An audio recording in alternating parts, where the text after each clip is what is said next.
Land Reform Act in another act for which it was not intended, and give that an open window in perpetuity with the potential of major abuse of the nil compensation or the below market value compensation in the future. Okay, that's the one point. I understand as well that besides your substantive reasons around it, you're also concerned about or challenging the procedure in terms of how the bill was enacted into law. Explain that. Yes, often the crispest reasons, the clearest reasons are the procedural reasons, because we have a country that operates according to a constitution and the rule of law, and every decision must have a proper process that precedes it, and that process is central to making the outcome lawful. So it is clear to us that the process was not followed in the National Council of Provinces. The law requires that a certain procedure is followed in every province to get a mandate for the MPs to take to the National Council of Provinces, and those processes weren't followed in 5 out of 7 provinces that voted in favour of the Expropriation Act. So therefore, this is the million-dollar question, isn't it? When you issue a challenge, a High Court challenge, you want to look at the possibilities of a result in your favour, right? What does your legal counsel tell you? Will the DA succeed? And if so, why?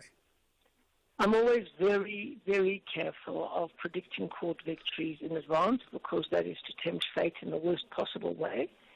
But I would never take a case in which our legal advisors told us that we had a bad case. And they say we've got a positive case, they feel positive about it, and that is why we're taking the case. Okay, let's rewind a bit then to, do I take it the DA in fact opposed, let's say, the ANC at that time, and if so, when? Was that before the GNU or after the GNU on this issue? Well, we've been opposing it very strongly since 2018. You'll recall, Ashraf, that in 2017, the ANC held an elective conference. That was the one at which Cyril Ramaphosa was elected the ANC president.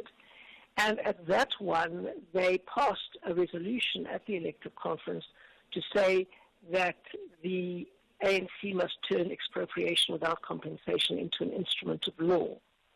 Then the ANC went and tried to change Section 25 of the Constitution, but they couldn't get the required majority for that in the National Assembly, and the DA, amongst other parties, fought it tooth and nail.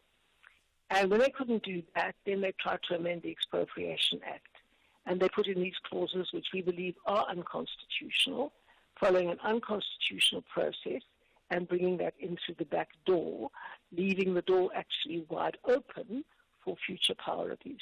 Okay, so that was before. Then, since the formation of the GNU, I understand you have what is the clearinghouse where, the leadership comes together and effectively negotiates. Did that get raised there, and what happened then? No, this hasn't gone to the clearinghouse. We used the clearinghouse during the Bella negotiations, and let me be quite honest with you, the clearinghouse proved to be very ineffectual. Meaning you won't consider using it again for this purpose? Well, certainly not until it's got proper terms of reference and until we all agree on how it should function. Okay. What then are your thoughts regarding the overall emotions and what seems to be grey areas for many people about, you've already been on side regarding restitution, you've made that point already, I understand that, but so many of us, right, and I have to say black and white, seem to be so unclear regarding the role of, now I won't say expropriation, but I would say restitution and why it's that important. Explain to us why you feel restitution is really important for South Africa. Well, I now live in Cape Town. I was born in Johannesburg, but in Johannesburg and Cape Town, but primarily in Cape Town, in the past, in the bad old days, the government had the power to say to you, well, we want to declare District 6 a white group area or Newlands a white group area, and so the state comes and expropriates your land for much, much less than its market value. They move you to someone far away. They don't give you a title deed. So they've expropriated your land, often for very little compensation or no compensation at all. You're waiting on a piece of land that you've never had built a community on, and you're waiting for your title deed, which doesn't come for 30 years, etc., etc., etc. And you have to say to yourself in those kinds of circumstances that there has to be some restitution. Now, there is a very important restitution project, for example, for the people who were moved from stone cottages in Newlands. And there are very many other important restitution projects where people either get the money or they get land back. And we support that because we think that there were incredible injustices done in the past, and we need to have land restitution under the Land Rights Restitution Act, and we need to have land reform under the two Land Reform Acts. So that is very important and very necessary. But what we also learn from our past is that you mustn't trust the state with that power again. Okay. I'm sure lots of people have different thoughts on that. Let's then move on to the issue of, so you already opposed the act, we got that, right? And in terms of the essence of it as well as the procedure, leave the procedure out. If you had the choice, therefore, as the DA to change or to amend parts of that act that would be suitable and just, what would you change? Well, we would remove Clause 12. Okay, explain that so that we understand. Remove it and replace with what? Well, you need to have the right to expropriate when the state wants to. Let's take the Gautrain. The Gautrain was a very major infrastructure project, and it's considered to have been a successful infrastructure project. But in the process, I understand that land had to be expropriated from about 1,000 landowners. And so the state would go to someone and say, we would like to build a Gautrain across your property, and can we negotiate about the value of the size of the land that we need for the Gauteng project? And they managed to reach agreement with everybody, and they managed to agree on the value of the property, and they expropriated the property. Now, this is what the Expropriation Act is supposed to be used for. And every country in the world has an Expropriation Act because, for example, if you have to build a landfill site somewhere, and the best site from a topographical point of view, from an environmental point of view, is on somebody's farm, then you can say to the person, you need to expropriate this part of your farm, please, and that is why we need to do it. Obviously, the person might fight back, or whatever it is. But in this current version of the Act, if the government comes along to you and says, we need to take away your land, and they will say, well, we need it for restitution, which is covered in the three other acts, which have a closure window because we all realize that there has to be property security to have investment and growth. And the ANC keeps the window open indefinitely. It creates huge insecurity. People don't invest. The economy doesn't grow. Jobs are not created. And you have a situation where the power can be hugely abused. And we don't want that. Okay, so quickly, you change it to reflect what? Just an answer that an audience would understand. Well, I think we would change it to say that expropriation is possible when the state needs the land for public infrastructure purposes. Okay. All right. Got that. And that and there must be a process to establish fair market value. Okay, let's move on very quickly to two things. The leader of the DA, John Steenhuisen, he appeared to defend the government's position regarding the issue of the Expropriation Act, particularly when South Africa appeared to be under attack, or not appeared, has been under attack from Donald Trump. What's your thoughts about what John Steenhuisen has said? No, there's no contradiction there. I mean, we said that Trump was wrong to insinuate that land is being expropriated hand over fist in South Africa, because it's not. But we can say that it's not true that that happens, while at the same time saying that we must be very careful that the Expropriation Act does not open the door for that to happen. So it's a case of what may happen as opposed to what has already happened. Just lastly, I think your position regarding the act is very clear to South Africa. But if you had the choice of sending out a message to Donald Trump, like a three-liner, and that's all the time, you've got 15 seconds, what would you tell him? I would say to him, it will benefit South Africa to be part of the Western sphere of influence because we are a multi-party constitutional democracy striving for freedom and inclusion for all their people.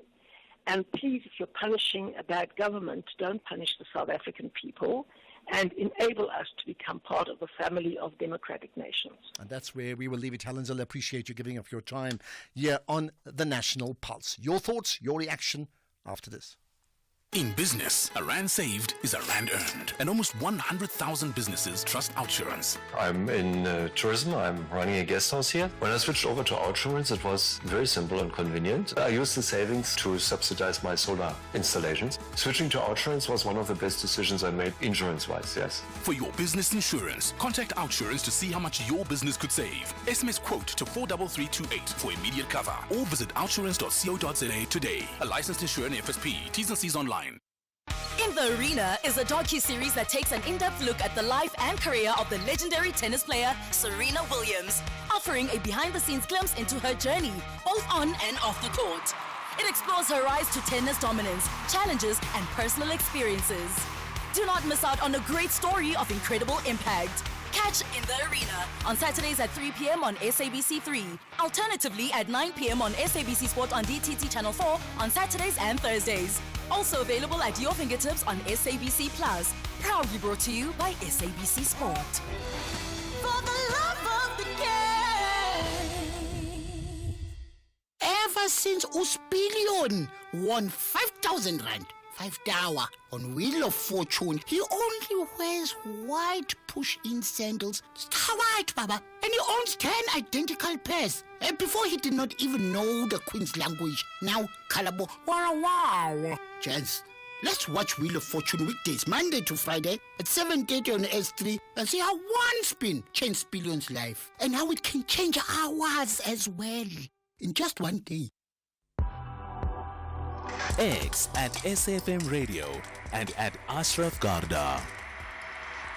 Right, a very interesting conversation with Helen Zille, including her final comments, message to Donald Trump. What do you make of that? I want to hear from you. Well, remember, every day, 4:45, 10 to 4, 10 to 5, 10 to 6, we take a whole range of calls, sometimes before that too, but certainly we up the audience engagement in that time for sure every single day.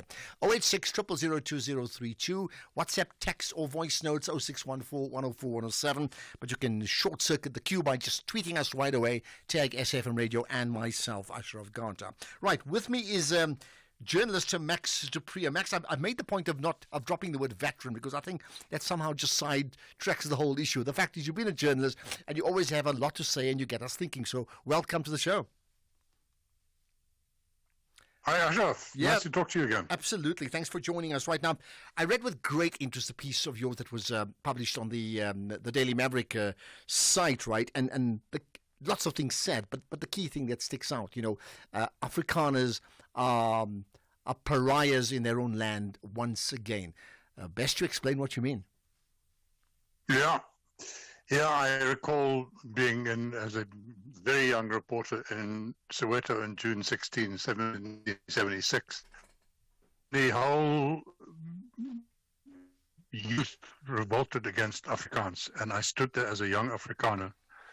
And I knew we were the skunks. We were the bad guys in this country.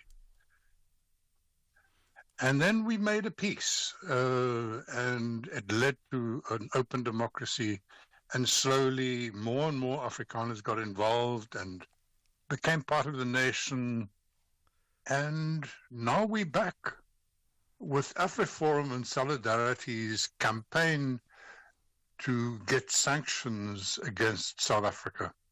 They're an unelected group. They're a self-appointed group.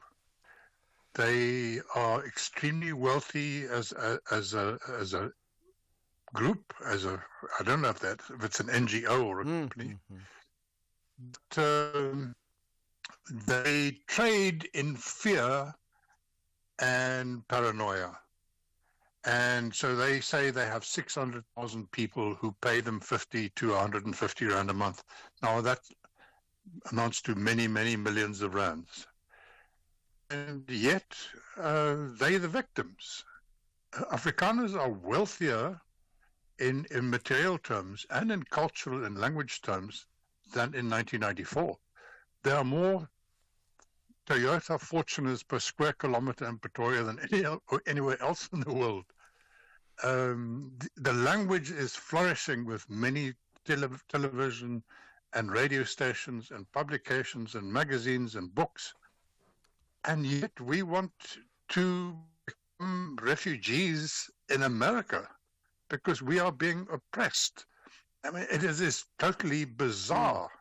It doesn't mean they don't have some legitimate complaints. We all have them. Well, I mean, on the refugee we can't part, complain as Afrikaners. Okay, I mean, point taken, but on the refugee part, I mean, there's no evidence at this point that Afrikaners want to be refugees or members of Solidarity or AfriForum wants to be refugees in the USA. What we do know for sure is Trump wants them there. That we know, right? Because he said so very, very publicly. But your point you made, you said they trade in fear and in paranoia. You see, some may say that trade in fear and paranoia is justified, particularly around the issue of the Expropriation Act and what they see as the Bala Act now as an affront, as a challenge to their culture, and they'd rather do so now than after the event. So do they not have a point? No, I don't think they have a point. I mean, there's not been a single farm expropriated since 1994, not a single one. This present act has a very elaborate process to be followed, ending up in the courts when the state wants to expropriate land. Very elaborate. It is, with a few minor flaws, it is a really good act that strengthens property rights in South Africa.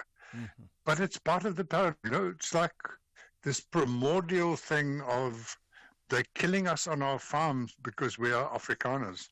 They're killing us on our farms because they want to take our land and chase us away. Well, they didn't want to chase us away. Now we want to run away. It's totally absurd. Okay. And my point is, I didn't vote for these people. I didn't appoint them. And I'm an Afrikaner, and nothing about me. Okay. Your line's not that great. I hope we can still, Max, you're still there, right?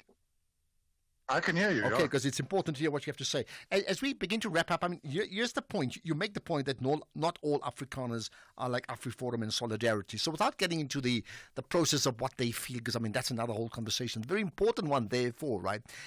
If AfriForum, and I think you're right in the piece, they're not a civil rights group, although they've been labeled that by some of the media anyway, right? But is there then a need and a calling for Afrikaners, the majority of Afrikaners who are not part of AfriForum and Solidarity, to now amplify their voice like you do now, to say they have their opinion, but they're not one of us. They don't speak for us? Yes, absolutely. We need to stand up and be counted. AfriForum has its own news media, Pretoria FM and Marula Media and all that kind of thing, and they're entitled to it.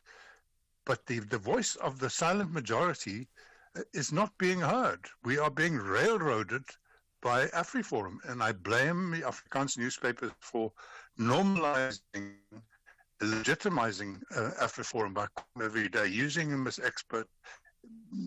They are an unelected group of Afrikaner nationalists.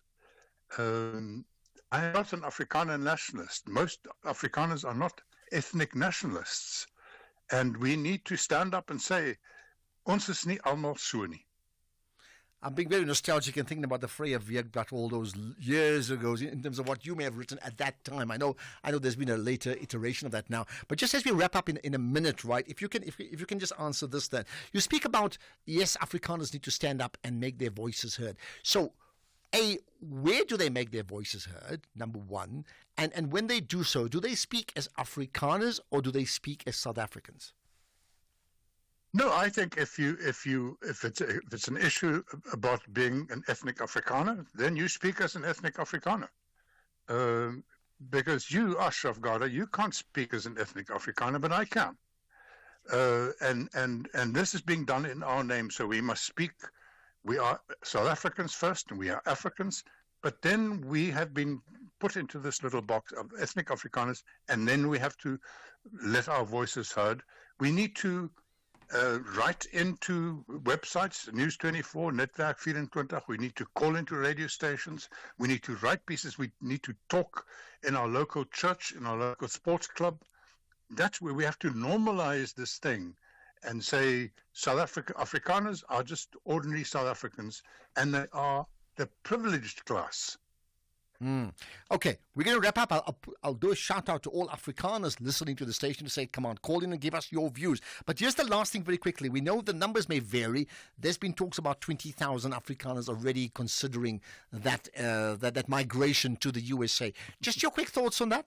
You're chuckling, I can sort of hear that. Yeah. Yeah, I can tell you, not one person with a job and not one farmer with a successful farm is among those 20,000 people, if that's indeed true. They are struggling people, and I can understand that. What they don't know is once you go, you can't come back. You can't come and see Oma or walk around the farm. You can never come back if you're a refugee, because the point is your life was in danger here. Yeah. So I don't think it will happen. And those successful Afrikaners who want to emigrate have done so legally. Okay, points taken. Appreciate your time. By the way, feel free, Max, to just tag us with that piece. I'd gladly share that here on our X or Twitter platform. Max du Preez, sure. Thank you so much. Afrikaners back to pariah status, but not all Afrikaners are like AfriForum in solidarity, says Max du Preez. Let's get the news headlines. Here's Zondela Mbana. Thank you, Ashraf. In the news headlines, Police Minister Senzo Mchunu has encouraged South Africans to view police officers as ordinary human beings who face challenges as well. South African Chamber of Commerce and Industry Business Confidence Index edged down to 120 in January from December's 121. And refugees at Sudan's largest displacement camp say it's been stormed and looted by the Rapid Support Force paramilitary group, forcing thousands of people to flee. A full update follows at the top of the hour. SAFM, guiding you through the rush hour traffic. Starting off in Gauteng, the M1 southbound is slow moving towards Crown Interchange, and the M1 southbound in Parktown has delays towards Harton Drive exit. In KZN, Umgeni Road westbound slow moving through Springfield Park, and Old North Coast Road is closed just north of Columbine Place.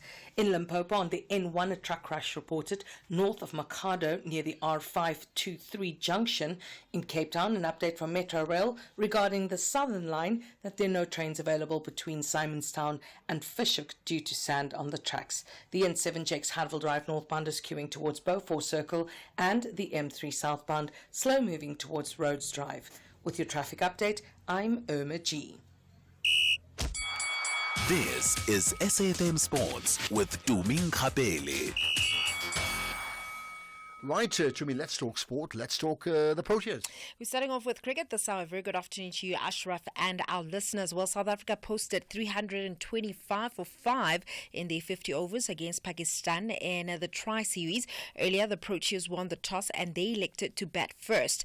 Captain Themba Bavuma missed out on his half-century and got run out for 82, while young Matthew Britsky was denied from emulating Monday's performance as he fell for 83. The pair put on a stand of 119 runs for the second wicket. Heinrich Klaasen top scored with 87 of 56 balls as he clocked his 10th ODI half-century.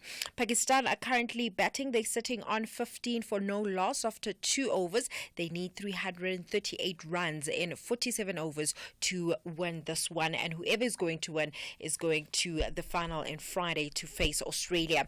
In football, Marumo Gallant's head coach, Dan Malisela, says that they're not focused too much on Royal AM's legal problems as his side looks to avoid relegation from the Betway Premiership. Gallants find themselves in the 14th spot on the log, just 7 points ahead of bottom place Royal AM, who are facing expulsion from the Premier Soccer League owing to their legal battles with the South African Revenue Services. With Twithi Phatla yet to kick a ball in 2025, Malisela says that his focus remains on helping Gallants climb up the log with their on-field showing rather than depending on boardroom decisions to salvage their top-flight status.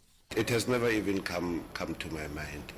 My mind is based on climbing up the league. I would be a very poor coach, or I don't know what's the right word. I would be this person who's not ambitious if I really start thinking about how do we sit at the bottom and all of that, I'm looking at the gap of points now as we sit, and say, oh, SuperSport is just above us. If we had gotten 18, then we are above them. And then now we are on 18, the other clubs have got 20. I'm looking at those things. Elsewhere, Real Madrid forward Vinicius Jr. says that the showing of a banner highlighting Rodri's Ballon d'Or win before kickoff yesterday motivated him even more to help his side win the first leg of the knockout stages of the Champions League. Rodri won the prestigious award last October, with Los Blancos boycotting the ceremony because they felt that their player had deserved the award. Meanwhile, Vinicius played a big role in both of the goals that saw Carlo Ancelotti's side come from 2-1 down with 5 minutes left to steal a 3-2 first leg lead. City now have to overturn a 1-goal deficit when they travel to Madrid to face Real in the return on the 19th of February. Champions League knockout round action continues tonight, though. Club Brugge will aim to take a first leg lead in the Champions League playoff against Atalanta. Benfica travel to Stade Louis II for the second time this season to face Monaco. Feyenoord will welcome AC Milan, while Celtic will play their first Champions League knockout match in 12 years when they welcome German giants Bayern Munich. In tennis, US Open chiefs have announced plans to boost their middle doubles or mixed doubles event in the hope that they will attract some of the top singles players to take part. The mixed doubles championships will now be played a week before the main competition happens instead of during singles event. The tournament will be made up of 16 teams, with 8 teams earning direct entry based on their combined singles ranking, playing alongside 8 wildcard entrants. And finally, in motorsport, Sergio Perez is reportedly looking to return to Formula One with Cadillac. Perez has been in talks with Cadillac to join the team next year on a full-time basis. Cadillac, of course, not registered yet with the FIA to race next year. With that said, it is a wrap from my side. A very interesting clash between Real and Man City. Unfortunately for City, goodness, I never saw that one coming, but Real is too good. But Champions League games historically has a history of last-minute goals. Yeah. And there's something about the Champions League. So I watched the game after knowing that Sundowns had lost, surprise, right? Yeah. And then watched the game till the very end. So yeah, they were 2-1 ahead, just going into the 90th minute. Goodness, man. I mean, I was watching that match with my husband. After City scored the first goal, he kept on saying, "Can they just keep scoring? Because with Madrid or Champions League as a whole." Someone made a point afterwards or this morning, which is interesting. And I've said to you before, if this coach leaves Man City, there will be a queue of clubs taking him on. I have no doubt about that, because he's one of the greatest managers of all time. Absolutely. But the point made was that has his Man City journey come to an end? That means we spoke in November, there were like creaks. That's continuing now. And sometimes City is like that. Great coach, but something's just gone wrong. They're not unbeatable anymore. But also looking at the fact that sometimes coaches do have slumps, and perhaps this is his slump and he might just bounce back. But it's more like a famine. It's longer than a slump now. That's a problem. That is a problem. Right, more sports in an hour. Andile, the CEO of a multinational corporation, is driving home with his daughter. Dad, why is the tooth fairy so stingy? Stingy? Well, she makes sure everyone gets something. Does everyone at your company get something? Yes, they're covered by Old Mutual Corporate's employee benefits. Even Abdul. Of course, he gets retirement benefits. And Sisampo on that big machine. She gets group risk cover if that big machine hurts her. Wow, that's amazing, Dad. Visit oldmutual.co.za/employee benefits and go from questions to solutions for your employees with Old Mutual Corporate. Old Mutual Life Assurance Company SA Limited is a licensed FSP and life insurer. T's and C's apply. The Yellow Guys have a top-class plan to play elite rugby to remain in the top 5. But second-place Giants, the Red and Blacks are undoubtedly chasing the first position. This is the top 14. Clermont-Auvergne collides with Stade Toulousain on Sunday, 16 February at 10 p.m. Live on SABC Sport on DTT Channel 4. Also available on SABC Plus and SABCSport.com. Proudly brought to you by SABC Sport.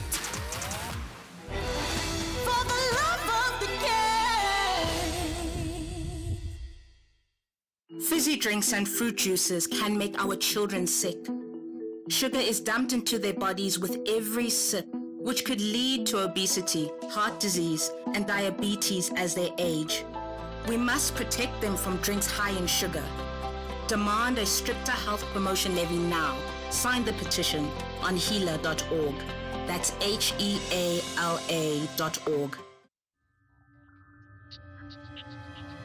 The National Pulse, weekdays, 3 to 6 p.m.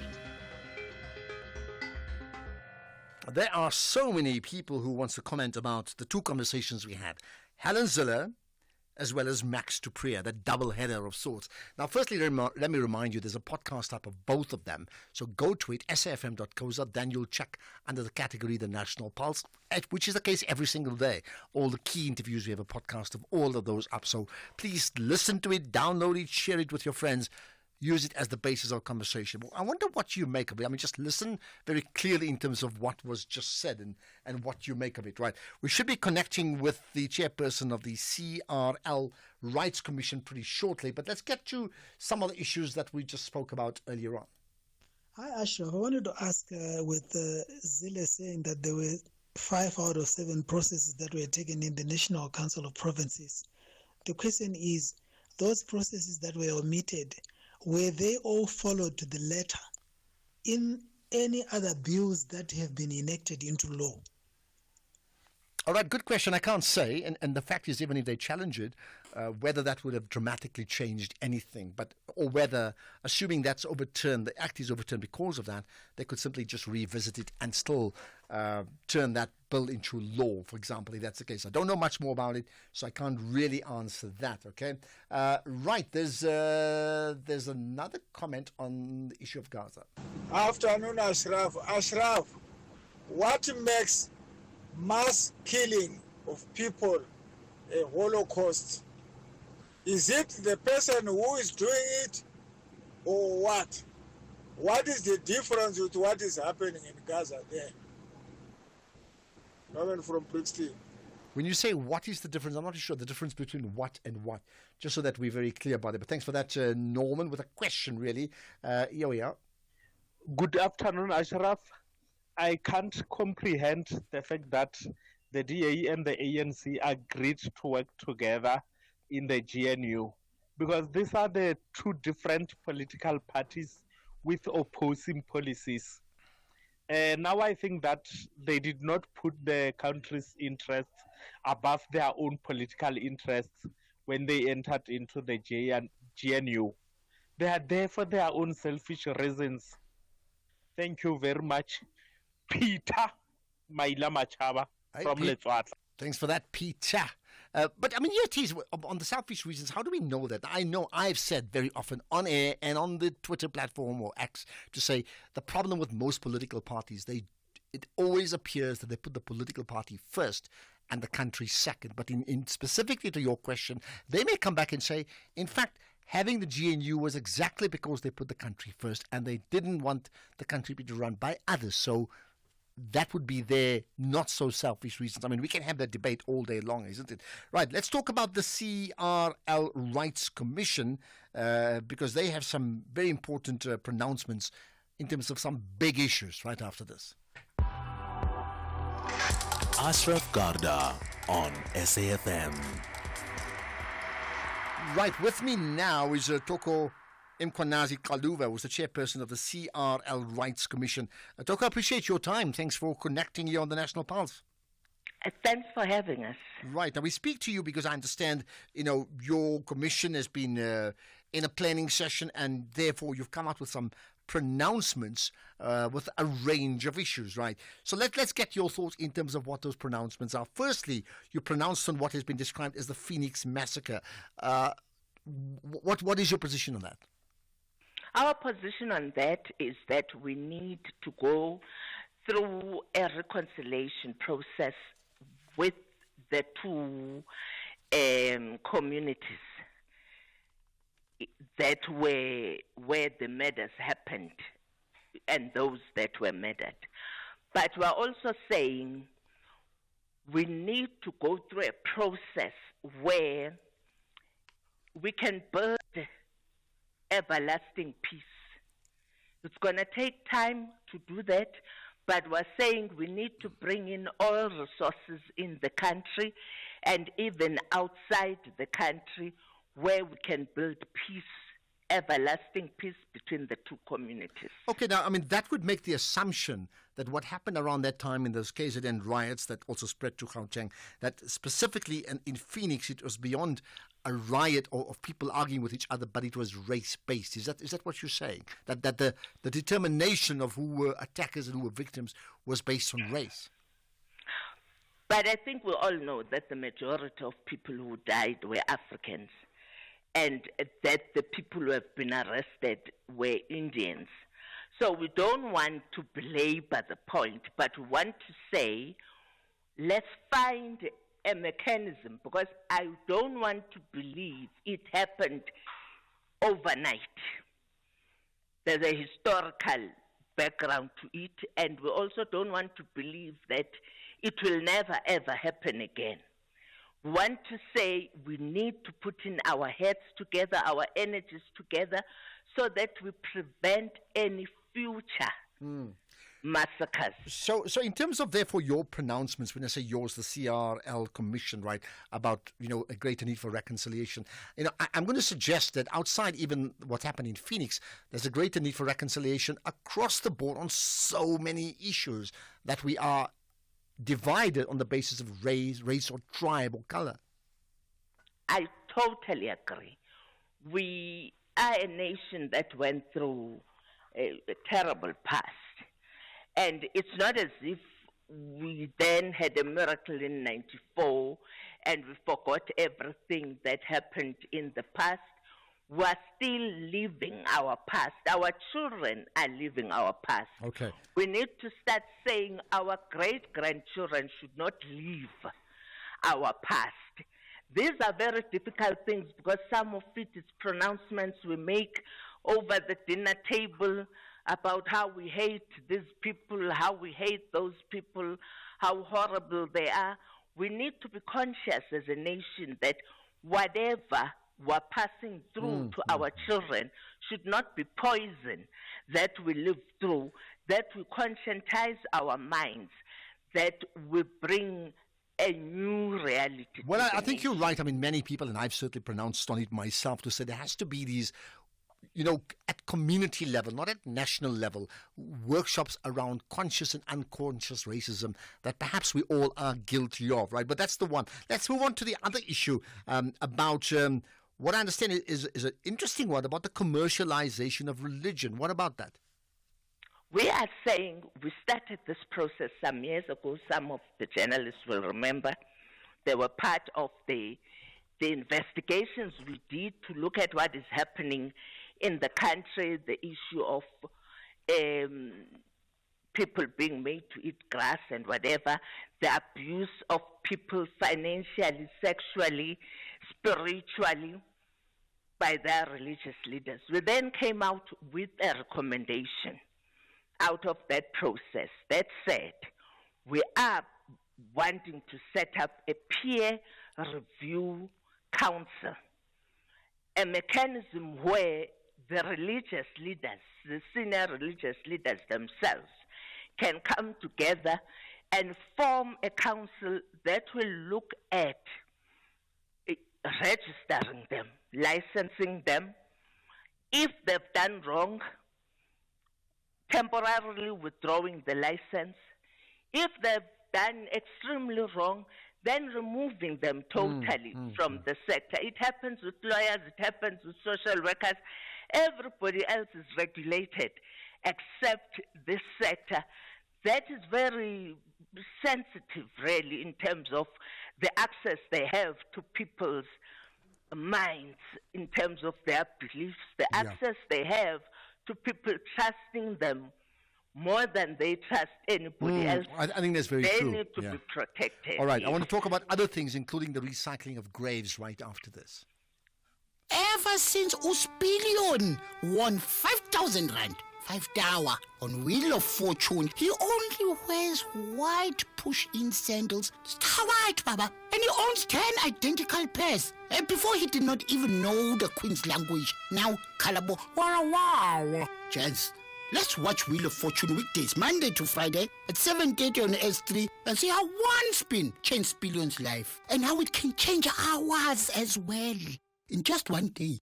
Whether it is a CCMA referral, problems with a mechanic, or unfair blacklisting, Clientele legal plans are affordable and you receive up to 670,000 rands worth of legal services per year. We cover civil, criminal, and labor-related matters. Our legal team will be your support 24 hours a day. SMS SAFM to 32195. That's SAFM to 32195. Clientele General is an authorized FSP and a licensed non-life insurer. T's and C's online. Standard rates apply. The whispers in the morning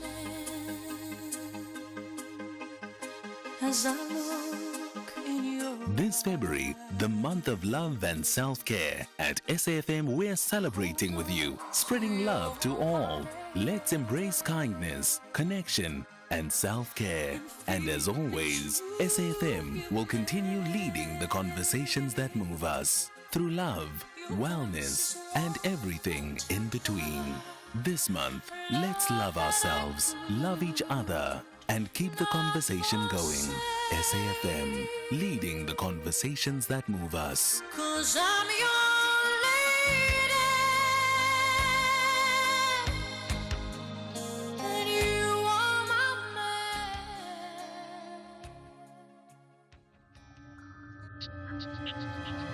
The National Pulse, weekdays, 3 to 6 p.m.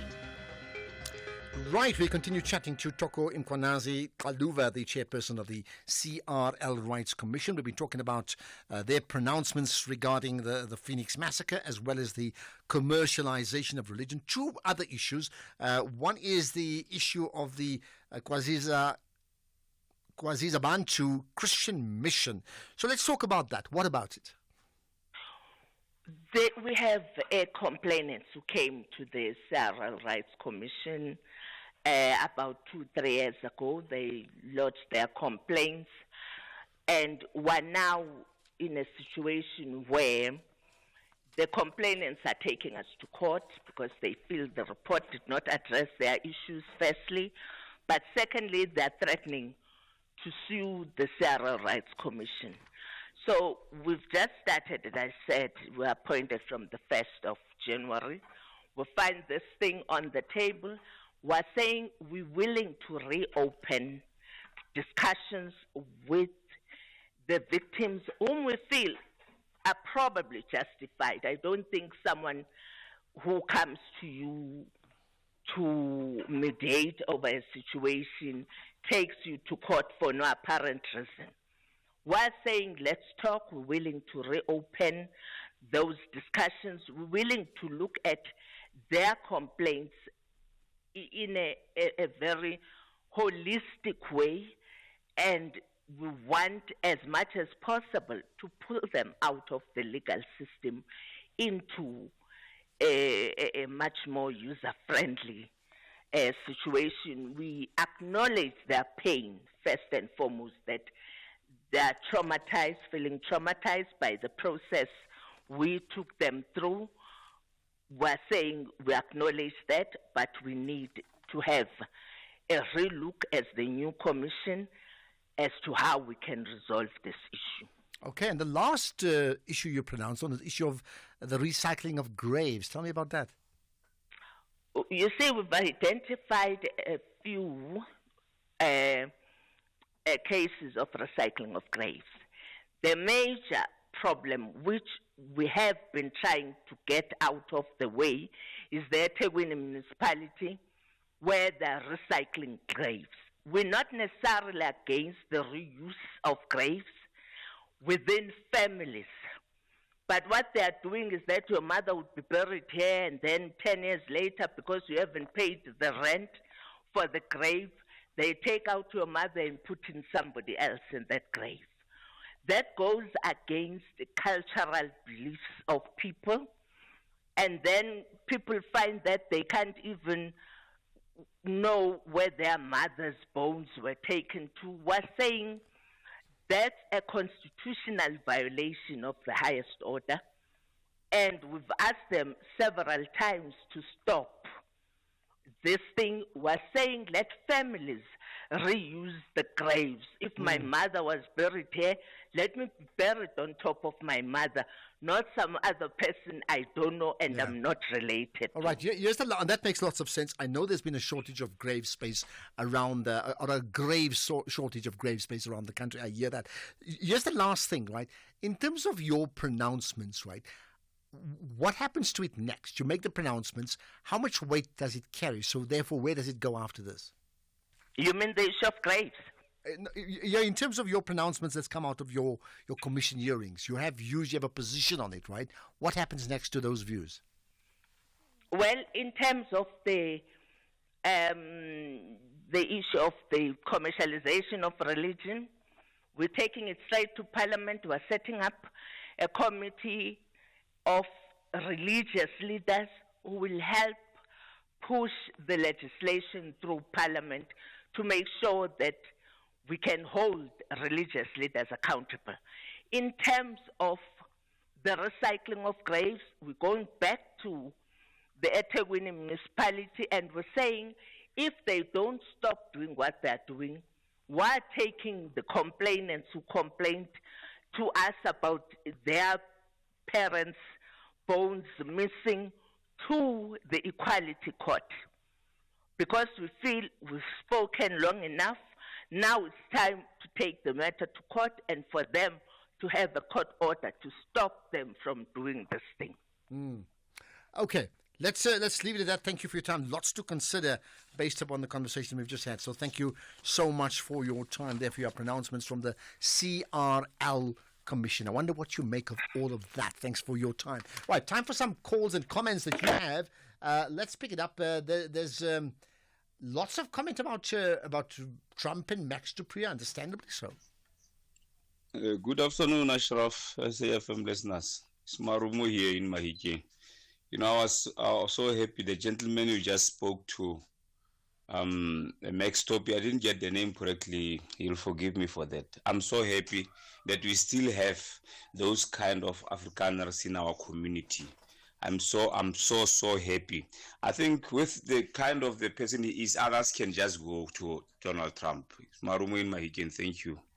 Thanks, Marumo. I think to be fair, I mean, first of all, there are many Afrikaners like Max du Preez who are completely on side with the national project. So let's be fair about that. Max du Preez, still a journalist, but best known for setting up the Vrye Weekblad Afrikaans newspaper, speaking against the apartheid South African time at the time when apartheid was still very much alive and institutionalized. That's that. I think the point that he made is those of the many Afrikaners who are completely on side with South Africa's nation-building project, they must come to the fore. They must speak a lot more than they've been speaking right now, and I think that's an interesting one. Well, what about Trump speaking? Afternoon, Ashraf. Trump is not punishing South Africa. He's punishing black people because he's trying to protect the white people. So Helen Zille must not say Trump is punishing South Africa. He's not trying to punish South Africa.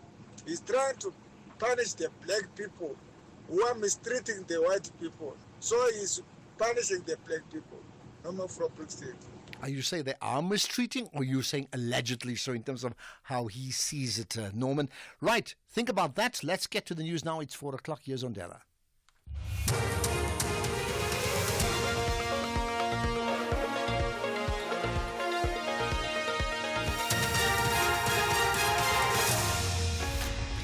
Thank you, Ashraf. Top stories at 4. Khan Court rejects Mkhwebane's leave to appeal, and Mqhudu speaks on the mental health of police officers.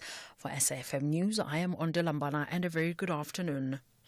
The Constitutional Court has refused to grant former Public Protector Advocate Busisiwe Mkhwebane's leave to appeal the October SCA judgment, which dismissed her bid to review her impeachment.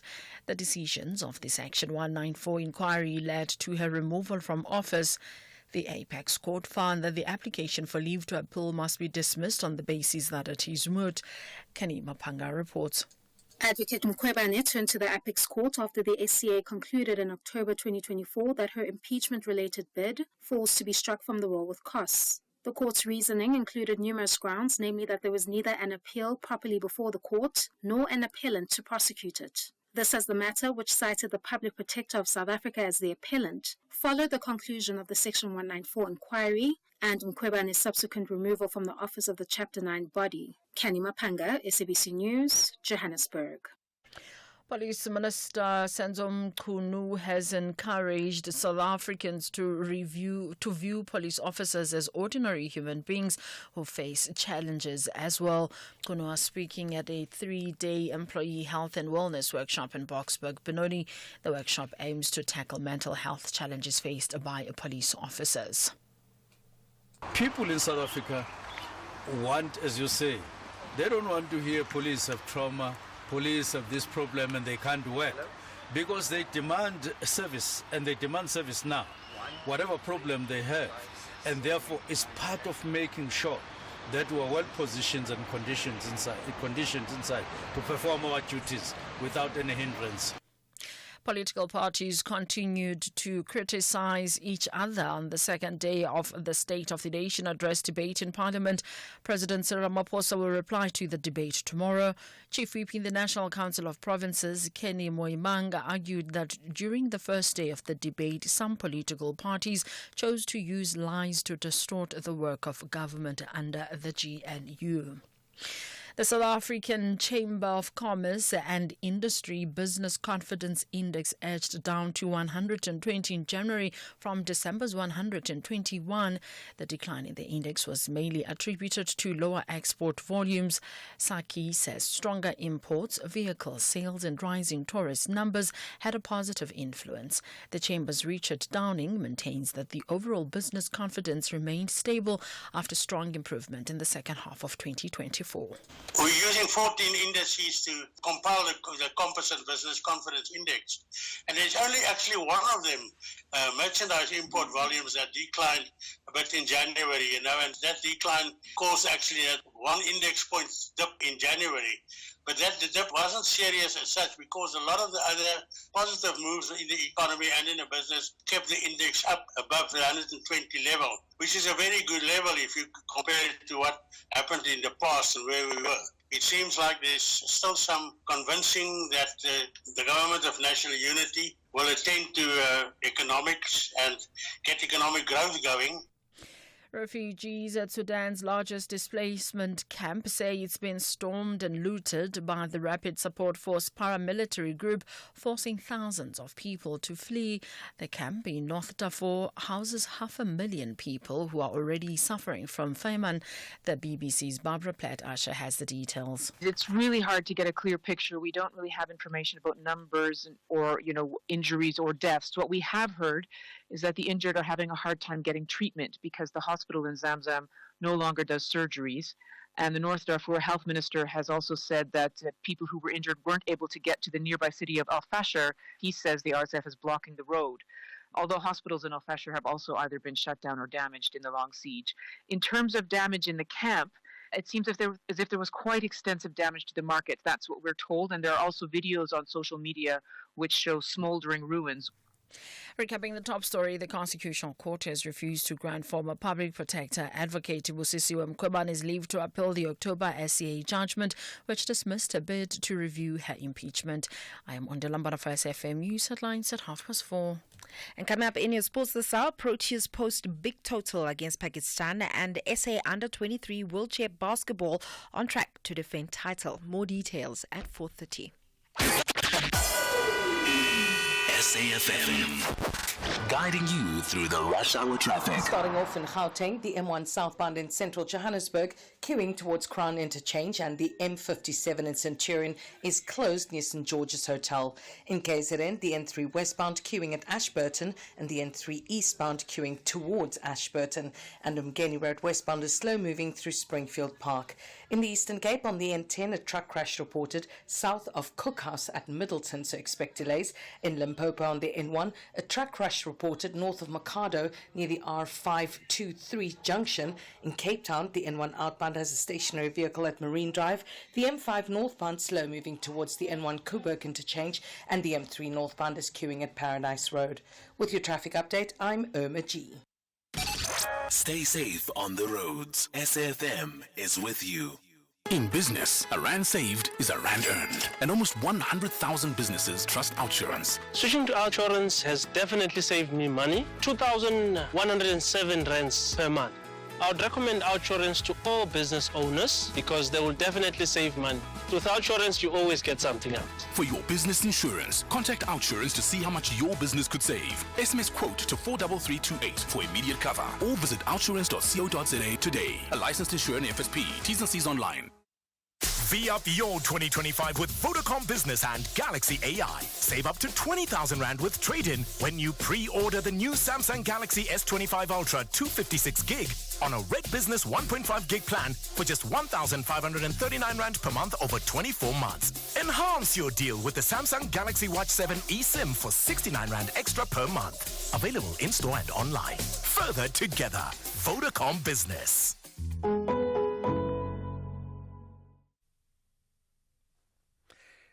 I'll tell you what, as we get to this, the second hour of the show here, the National Pulse, there's lots to reflect on. And here's just one quick thought, okay?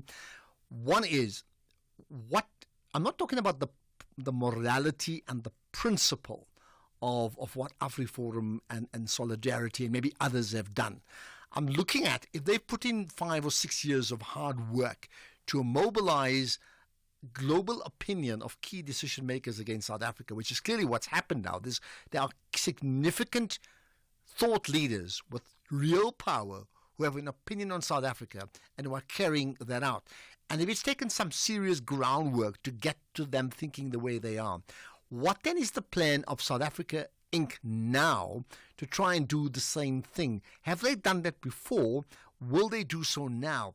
To ensure that the capitals of the world, around the world, knows fully what South Africa's position is on a range of issues, so that South Africa's brand, the brand proposition of South Africa, is well known around the world and not misinterpreted. Because when your brand narrative is not communicated, it is totally open to being misunderstood. So that's a challenge for South Africa, for the country, to try and learn one thing about ensuring that you can lobby your cause in the right way around the capitals of the world. Now, while you think about that, let's talk TV licenses. Did you know that paying your TV license isn't just about legalities? It helps fund local productions and create jobs in the entertainment industry. That means more epic dramas, exciting sports and news that keeps us all informed. So, when was the last time you checked yours? Visit www.tvlic, so tvlic.co.za, and make sure you're up to date. After all, it's your screen, your story. Hashtag your screen, your story. The National Pulse with Ashraf Garda on SAFM. You're listening to the National Pulse, weekdays 3 to 6 p.m. I always enjoy following the goings on in Parliament, especially just after the SONA address, because everybody has so much to say. And that's clearly been the case over the last couple of days, right? So once again, we've picked up some, can I say, choice clips from yesterday's debate that we did. We'll do the same thing again today. So here's one, starting with the MK party's Ntlamulo Ntlela, who reflects on 3 things: unemployment, expropriation of land, and the NHI. Unemployment and poverty. The president speaks of economic growth and job creation, but the facts expose the truth. Whilst the population grows at the rate of 1.3 million people a year, the South Africa's unemployment rate remains the highest globally, sitting at 42%, with young people's unemployment exceeding 60%. Millions of our people, particularly the youth, are stuck in a cycle of poverty with no clear path out. The so-called inclusive growth has excluded majority, particularly black working class. Again, it's a failed state. Crime and gender-based violence. The president mentions crime reduction efforts, but South Africans live daily in fear. Violent crime rates have surged, with over 27,000 murders recorded last year alone.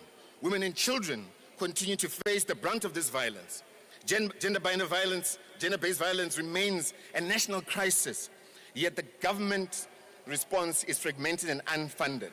Our police are under-resourced, demoralized, and often complicit in the same crimes they are meant to prevent. Let alone the fact that, by the way, the 10111 contact center number doesn't work. Again, a failed state. Landless and homelessness, land reform has been short of nothing of a disaster under this administration. The Expropriation Act, recently signed into law, is nothing but a rebranded apartheid relic, a repackaging of the Expropriation Act of 1975. It does nothing to address historical land issues. It is the same apartheid wine in a different bottle. The MK Party will not endorse half-baked legislation.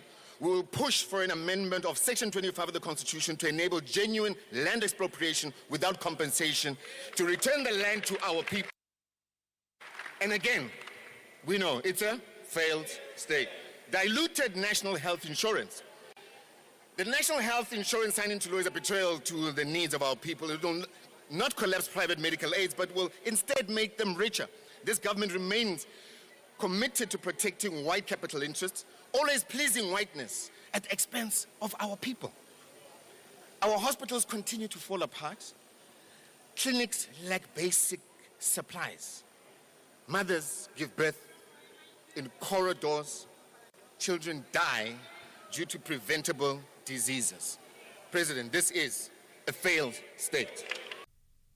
It's interesting, both, you would say parties on the left and right of the ANC would agree on some things, isn't it? This could be one of them. Now, what about the Minister of Public Works? Is Dean McPherson, the DA Minister of Public Works, I should say, is part of the GNU. And he reflects on 7 months of being in charge of the department and saying, and predictably so, a lot has changed. This afternoon, we reflect on the state of our nation, which is currently one that is under construction. But words alone are not enough, and Mr. President, time is not on our side. For 30 years, many promises have been made with little or no results. When the Democratic Alliance joined the Government of National Unity 7 months ago, I committed to turning South Africa into a construction site, to drive economic growth and job creation, and to use public assets for public good. What I found in the Department of Public Works and Infrastructure was an organization crippled by neglect, inefficiency, and overtaken by corruption. Morale was low, and its core mandate to build infrastructure, create jobs, and ensure public assets serve the people was failing.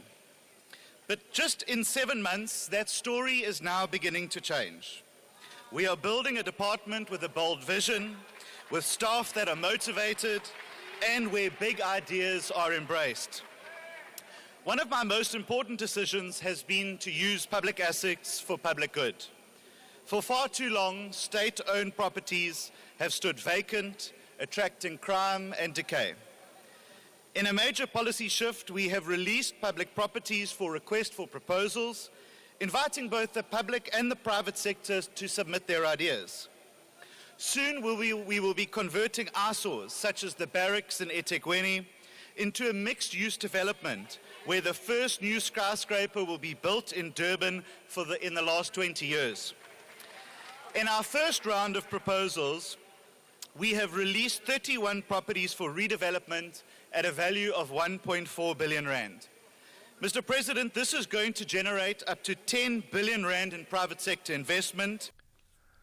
Okay, then what about the ANC's MP Cameron Dugmore now?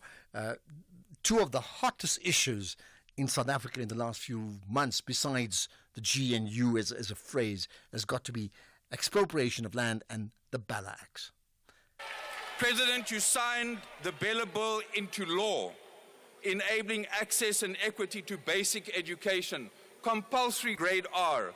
The myth that the Bella Bill is teen Afrikaans, that is a leak story. You've exposed that. The Expropriation Act. I have here, Mr. President, that Helen Zille made in 2018, where she argues that the case for nil compensation regarding land in next plain, and she says, and I want to quote, in terms of all these considerations, it is quite conceivable that a reasonable court could find that the just and equitable amount payable would be zero. Now, with the help of Honorable McPherson, she goes around and creates a smokescreen and seeks common cause with the likes of AfriForum, Solidarity, Donald Trump to project this legislation as about land grabs. You passed the Public Procurement Act, the National Health Insurance Act, and yes, Mr. President, there will be differences. We do not need megaphone diplomacy. We need dialogue, finding practical solutions, trust and respect. Chair, but I detect something now. Ek voel hier iets in die huis. I call it GNU envy. Jy weet, jaloesie. Umona. Did the MKP, Mr. President, really think that our leadership could govern with them when they demanded that we must first remove you, our president? This party on the left predicts the imminent death of the GNU. The implosion of the MKP has begun. The Twitter war amongst unelected leaders is going on. Die regering... Honourable Dartmoor. A Twitter war. Let's move on to the EFF now. Their MP is Mpile Mwatwe, who says the price of bread, making reference to the price of bread going up since Ramaphosa has been in charge. House Chair, year in, year out, Mr. Ramaphosa comes here and make promises without accounting for the promises he made the previous year. It's as if he's permanently on a reset button.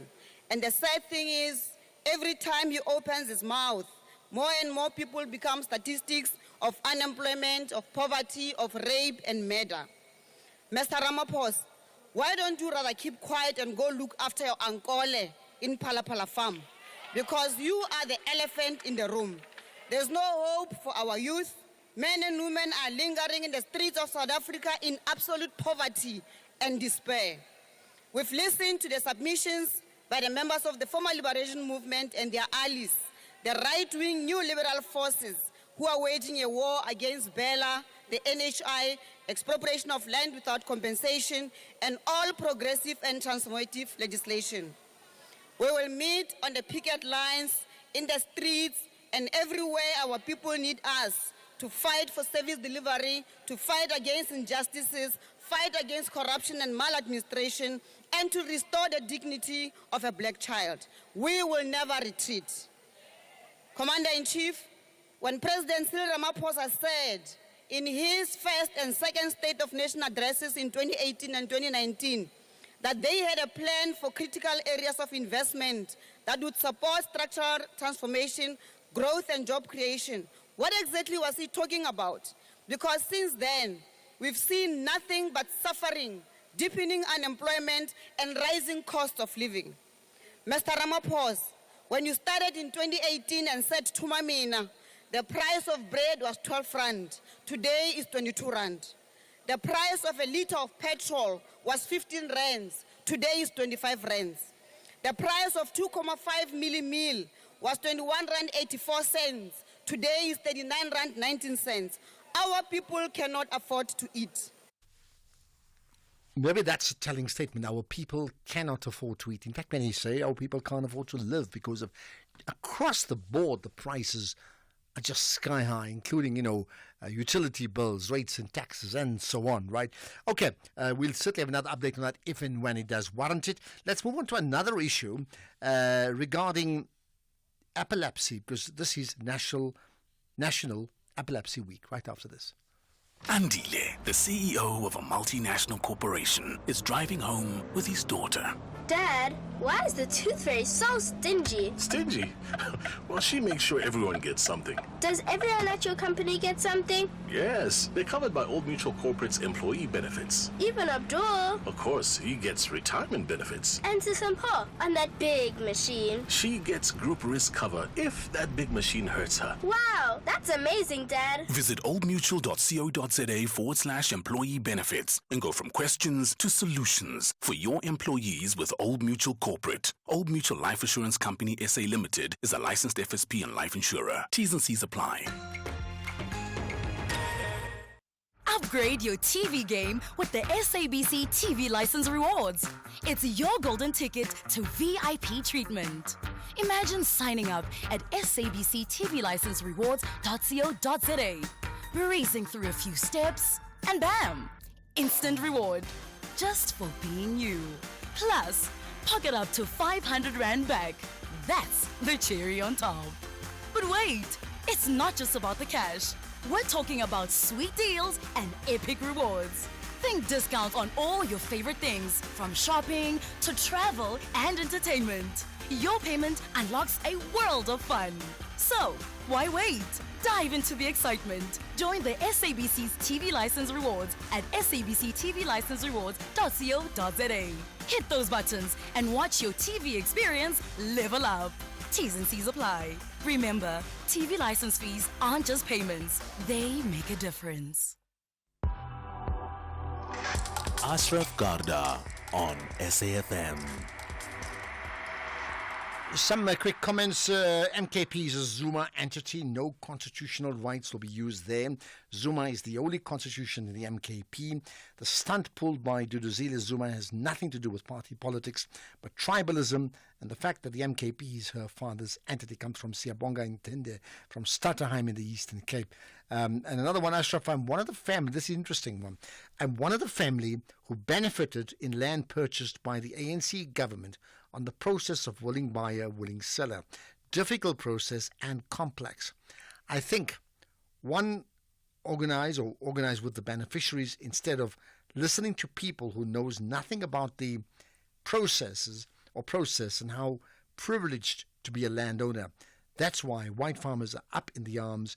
It's because land is everything coming from Anonymous. Okay, let's talk about the National Epilepsy Week.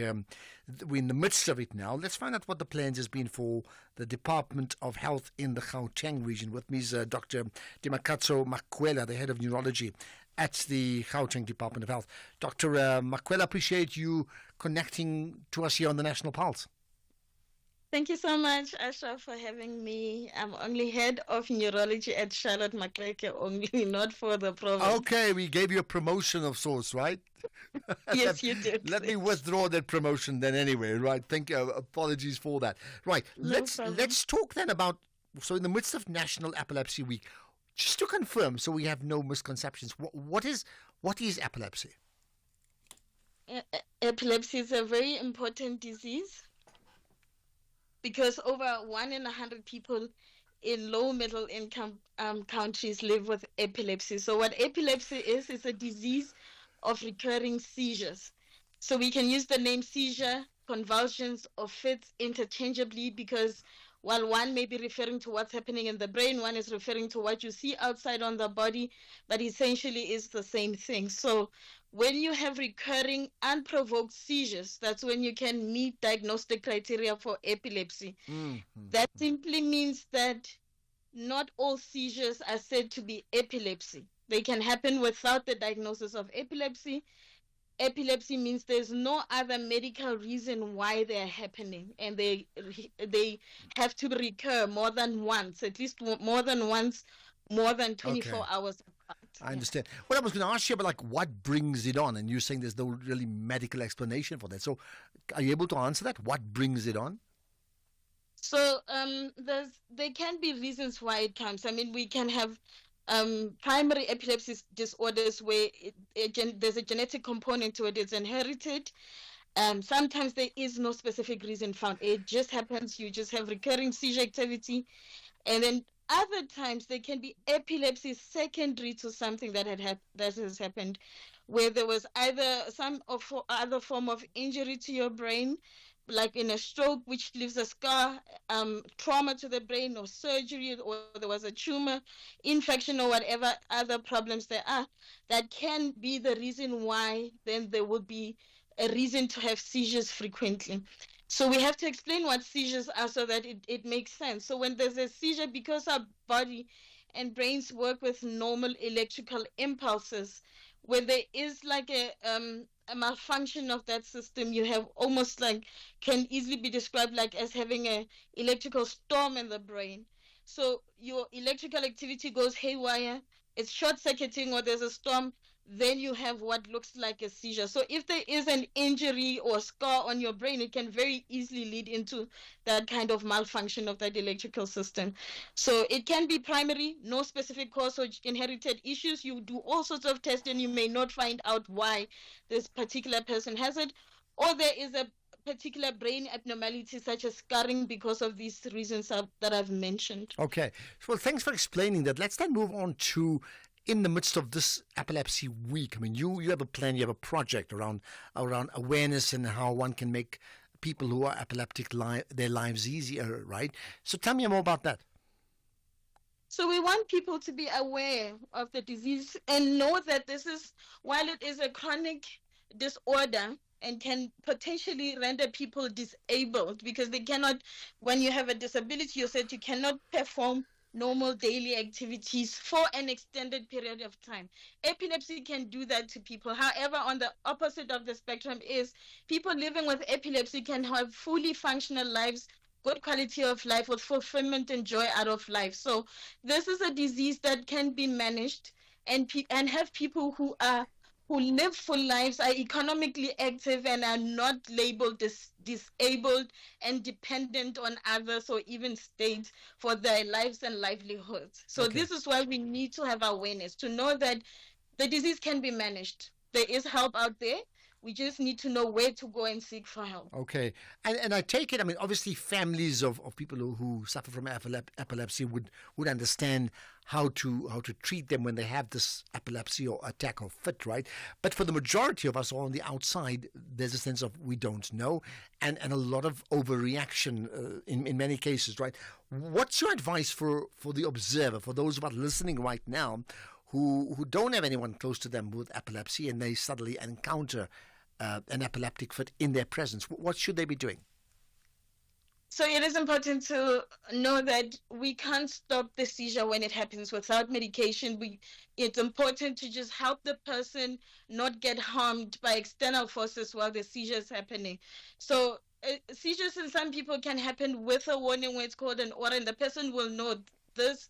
Here, there's a certain type of feeling they know is associated with having seizure, and they can guard themselves against harm when that happens. But in the majority of people, it happens, and there's not been any warning at all. So when it happens to those kind of people, help them by removing them from what is dangerous for them in that moment.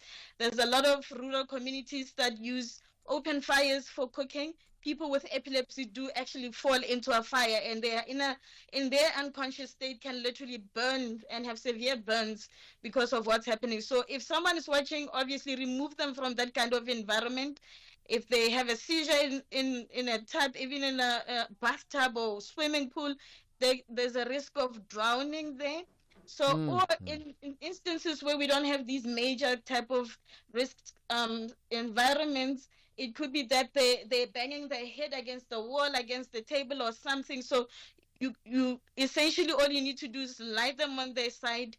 If you have a cushion to put under their head, you could do that, but never put anything in the mouth, because while they can bite their tongue, putting things in the mouth puts them in harm's way. Like that could injure their soft palate, close up the airway, and then they suffocate because of that, or even have bleeding on the palate. So nothing in the mouth at all, not anything hard, not our own fingers, because then there is such big strength in those muscles and jaw muscles, they literally could bite your finger off. So nothing at all in the mouth.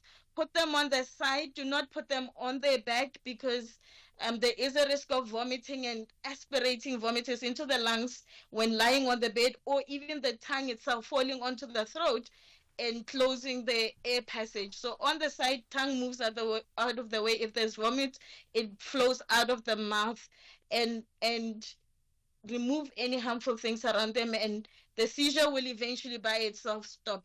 Normally a seizure would naturally break itself under a minute.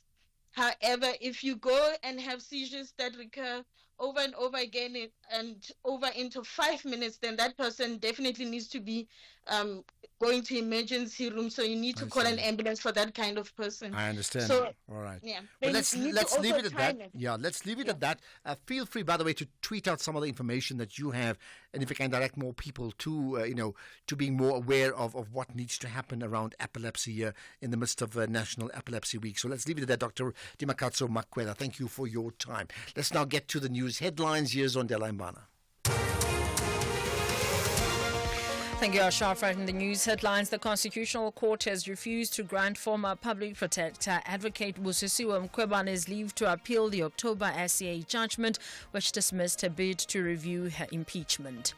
Political parties continued to criticize each other on the second day of the State of the Nation address debate in Parliament.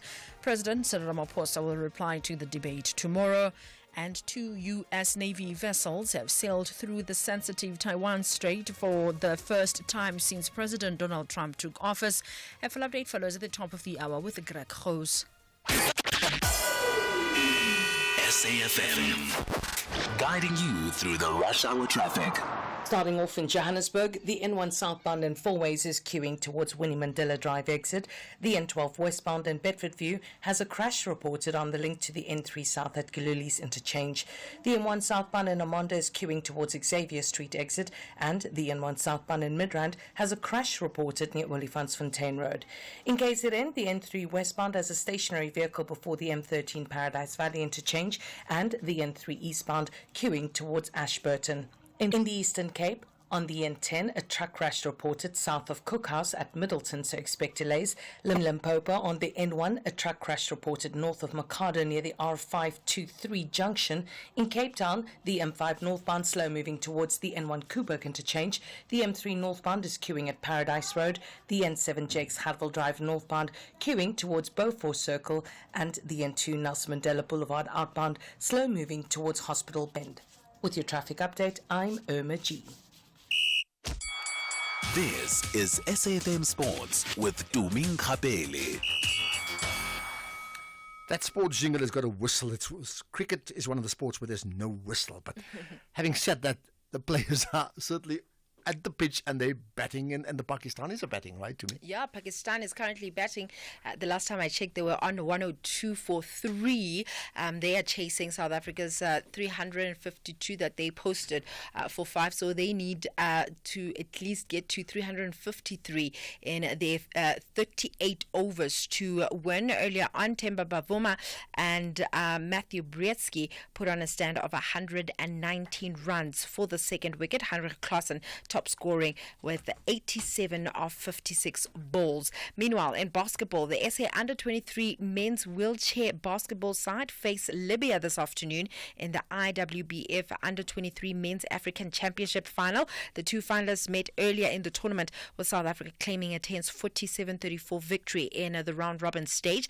By reaching the final, Sasol Amawilis have kept their hopes alive of defending the title and also securing a spot at the prestigious Men's World Championships in Brazil in June, and that match gets underway at 5 p.m. In football, the Nedbank Cup resumes today with SuperSport United coach Gavin Hunt wary of Cape Town Spurs when they meet in the Nedbank Cup last 16 at Lucas Moripe Stadium tonight. Spurs are struggling in the championship as they are second from the bottom with 15 points from 18 matches and are in danger of automatic relegation. However, Hunt says that his side will not take Spurs lightly. Matsatsantsa will be without goalkeeper Ricardo Goss due to suspension, and they will hope that striker Samir Narkovic will continue where he left off in their last match. Elsewhere, a special night at Goodison Park tonight. Everton hosts Liverpool in the 120th and finally Merseyside derby at the stadium. The match holds a special or significant moment as it marks the end of an era for the venue, which has been Everton's home since 1892. After the season, the stadium will be demolished to make way for a new state-of-the-art 52,000 capacity stadium at Bramley Moor Dock, located on Liverpool's waterfront.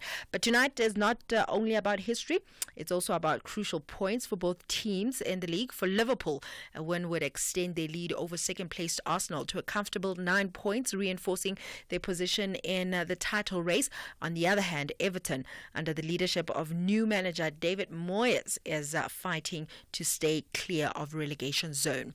In tennis, Elina Rybakina progressed to the Doha Open quarterfinals with a 7-6 and 6-2 win over Slovakia's Rebecca Stromkova.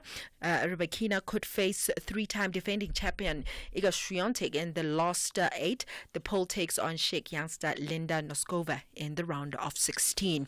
Then UFC middleweight champion Dricus du Plessis may have his next fight lined up, but the final decision lies with the promoters. Now, the South African fighter successfully defeated his American opponent, Sean Strickland, by unanimous decision after a tough 5-round match in Australia on Sunday. And following his title defense, du Plessis called out Alex Pereira, who expressed his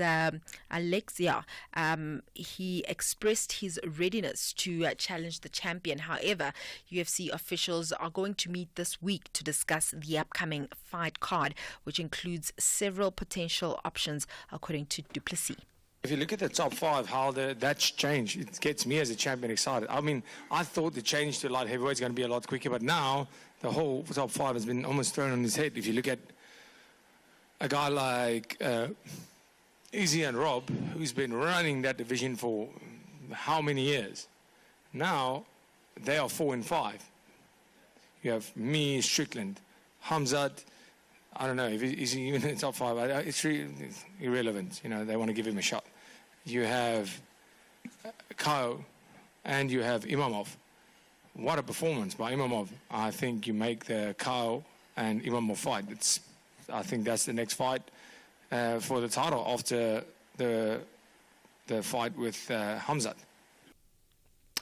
Well, just to keep you up to date again, between that match, Pakistan and South Africa, Pakistan on 103 for 3. They need 254 runs in just under 38 overs to win this one. And before I go, Ashraf, I need to ask you, how much do you think Mamelodi Sundowns will get from participating in the Club World Cup? Just a wild guess. Obviously, I don't know. So here's my guess.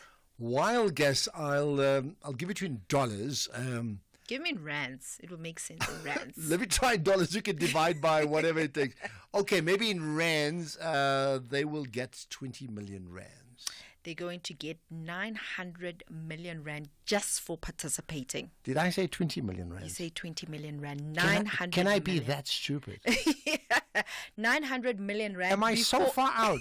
Before even kicking the ball. And just to put things into perspective, this is around the money that the Betway Premiership makes in 3 years from sponsorship. Well, there you are, because we made the point about other things too. But 900 million rand. 900 million rand, and it could get up to $1 billion if they go to the semi-finals. Literally. Because they can buy so much land. Do you know that? with expropriation, with costs, whatever it is, they've got so much money. They can literally buy Cristiano Ronaldo if they wanted to. Oh, my goodness, man. No. Okay. Well, that's crazy. Crazy numbers. Okay, point. And I learned something from you today. Thank you so much. Whether it is a CCMA referral, problems with a mechanic, or unfair blacklisting, Clientele legal plans are affordable, and you receive up to 670,000 rands worth of legal services per year. We cover civil, criminal, and labor-related matters. Our legal team will be your support 24 hours a day. SMS SAFM to 32195. That's SAFM to 32195. Clientele General is an authorized FSP and a licensed non-life insurer. T's and C's online. Standard rates apply. Defending champions are eager to display a top-class brand of football to emphasize why they are Wienerkusen, while the Bavarians are confident this is their season. This is the Bundesliga. Football as it's meant to be. Catch the Battle of Giants, Bayer Leverkusen FC versus Bayern München FC on Saturday, 15 February at 7:30 p.m. Live on SABC Sport on TTT Channel 4. Also available at your fingertips on SABC Plus and SABCSport.com. Proudly brought to you by SABC Sport. For the love of the game.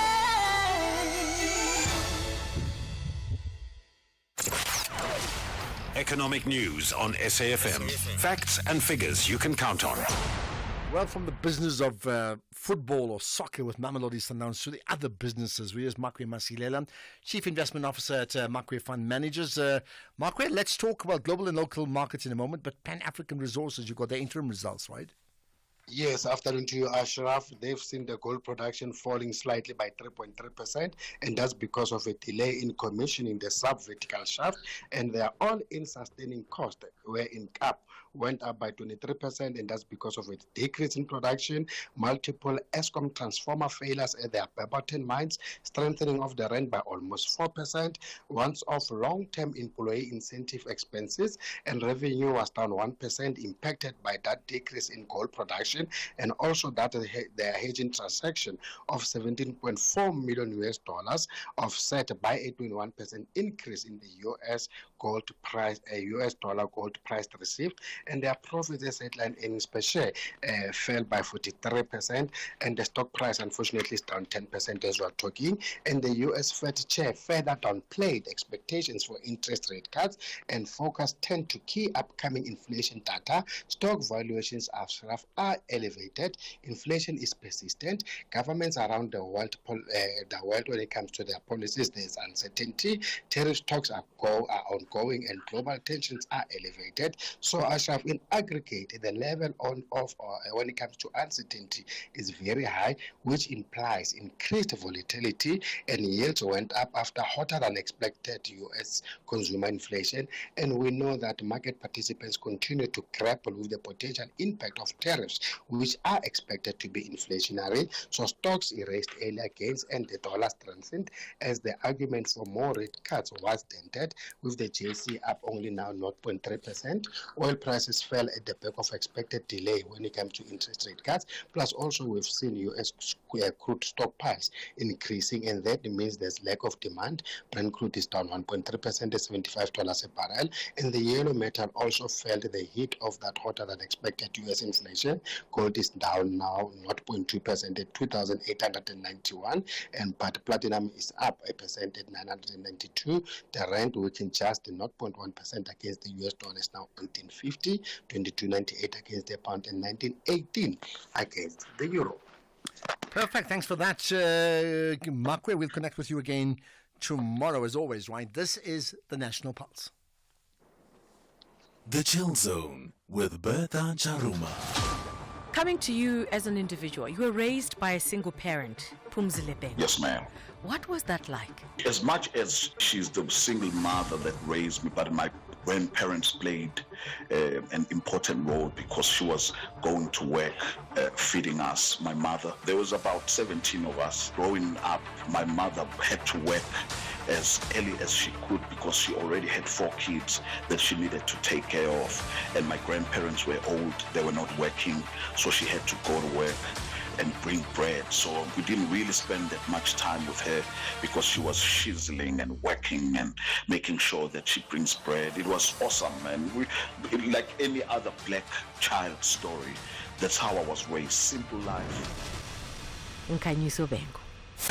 The Chill Zone with Bertha Charuma. Missed it? Find the podcast at safm.co.za. Ashraf Garda on the National Pulse.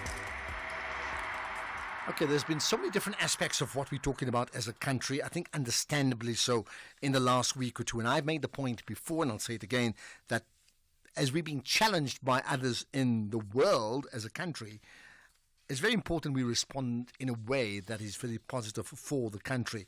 And therefore, my question to you is like, what is it that you do to champion our nation? Do you tell me what it is, right? The other part is regarding that conversation I had with Max du Preez. Here's a call out. It's not like it has to be, but I'd love people who are Afrikaners, who describe themselves as Afrikaners. I can't do it. You can. To call in and explain what's going on around the world with Afrikaners being at the center of South Africa's discourse. What does it mean to you as an Afrikaner? Just the pros and the cons and the different issues about land. So, of course, I'll take other calls, but I'd really like to know what Afrikaners think about what's being talked about you in our country right now. Right, what else has been talked about our country regarding corruption? Janine Erasmus with me. Janine is the website editor at Corruption Watch. Janine, thank you for connecting here on the National Pulse. Hi, Ashraf. Thank you very much and good afternoon. Thank you. Now, you've got a fascinating update about where South Africa fits in regarding, what is it, the 2024 Corruption Perceptions Index. That is quite fascinating. So first, an overview. What is the Corruption Perceptions Index? It suggests, I think I know what it is, but you better spell it out. The Corruption Perceptions Index, Ashraf, as the name hints, it uses perceptions of corruption in 180 countries around the world to track progress in each country on how they are doing in the fight against corruption in their own nations. So it uses 13 sources which are all independent. It scores countries on a scale from 0 to 100. 0 is highly corrupt, 100 is very clean, and that's how it's been doing the CPI, as we call it, for the last a couple of decades. But they did change the methodology a little bit in 2012. So we actually just take for purposes of comparison, we just take from 2012 up to 2024 now. Okay, so what have you come up with? Well, in terms of the global picture, we found that Transparency International, which is the organization that publishes this index every year, at Corruption Watch is an official chapter of TI in South Africa. So they found that the global average has not changed since 2012. It's still 43. So that means that it's in the lower half of that scale. Remember, I said there's a scale from 0 to 100. So we've got this picture where anti-corruption efforts seem to have stagnated globally.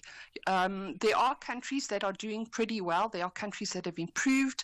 There are countries that have declined, unfortunately, but most of the countries on the index of 180 have not changed their score. South Africa is one of them. And the fact that South Africa has not changed its score, this sort of stagnant, is that a good thing or a bad thing? Well, obviously it's not a good thing. We want to see our score going up because it means that the perception of corruption, of our anti-corruption efforts in South Africa is getting more positive. So we'd like to see that score going up. To be honest, South Africa hasn't changed much since it first got onto the index, which was about 12 years ago. It's kind of drifted in between in the 40s ever since that time. Started off at 45. Well, it had a high score of 45 in 2016, and it's drifted in between 41 and 45 for the last 12 years. So you can see that we haven't managed to get over that 50 mark, which is very significant. It means that that the perceptions of the efforts that we are making in this country to fight corruption they're not the worst, but they could definitely be better. Okay. And the countries with the score highest, which means the fight against the anti-corruption fight is the highest in the world. Do you have that list with you? Maybe the top 5? I'd be very interested to know. The top 5 actually hasn't, the index itself, the ranking, hasn't changed much in quite a long time. We must distinguish between ranking and score. Ranking is just where a country sits in relation to other countries, but the score is what we are interested in because it is that number that is drawn from the 13 independent sources, the statistics, the interviews with country experts and business people and all of those people. It's the score that actually is the telling figure. I understand. So tell us that if you can. Well, the score for the top countries at the moment is we know that the top country is Denmark. The top country has been Denmark for quite a long time. They score 90, so their rank is 1. Okay. The second country is Finland. It's not far behind. With a score of 88. Then we've got Singapore at 84. We've got New Zealand at 83 and Luxembourg at 81. So you can see that those countries are very far away from South Africa's score of 43. Yeah. And that is why why they are perceived to be more successful. I in the understand fight against that. corruption. Yeah. And just a short answer to this one. I mean, what happens with this index when people, organizations, agencies get hold of this? Does this impact in terms of how they interact with that country? Just a quick answer on that. I wouldn't say so. I would say that the index is used more in a positive way. I would say to advocate for more efforts, more progress, more policy that deals with corruption, that fights it. I don't think it becomes a negative thing. I understand. Yeah. Okay, let's leave it at that, Janine Erasmus. By the way, Janine, feel free to tweet us. You can certainly tag SAFM Radio and myself, and I'll certainly share that to the broad audience too. Janine Erasmus, website editor at Corruption Watch. South Africa staying where they are. They're not going up, they're not going down, but they need to sort out how the world perceives what we do around corruption. This is the National Pulse. Whether it is a CCMA referral, problems with a mechanic, or unfair blacklisting, Clientele legal plans are affordable, and you receive up to 670,000 rands worth of legal services per year.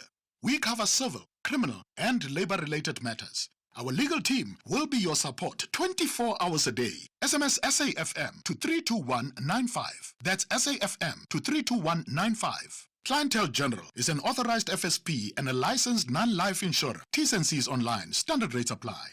It's time to shine for young athletes across South Africa. From thrilling football and rugby matches to intense netball games. Experience the passion and prowess of Mzansi's finest young sports stars. Super Sports Schools and SABC Plus bring you the specially curated channel dedicated entirely to school and youth sports. Join us as we celebrate their achievements and bring the excitement right to your screens. This is your chance to support the future of South African sports. The Super Sports Schools channel on SABC Plus, where every game is a home game. Don't miss a moment. Download the SABC Plus app today. Available on iOS, Google, and Smart TV.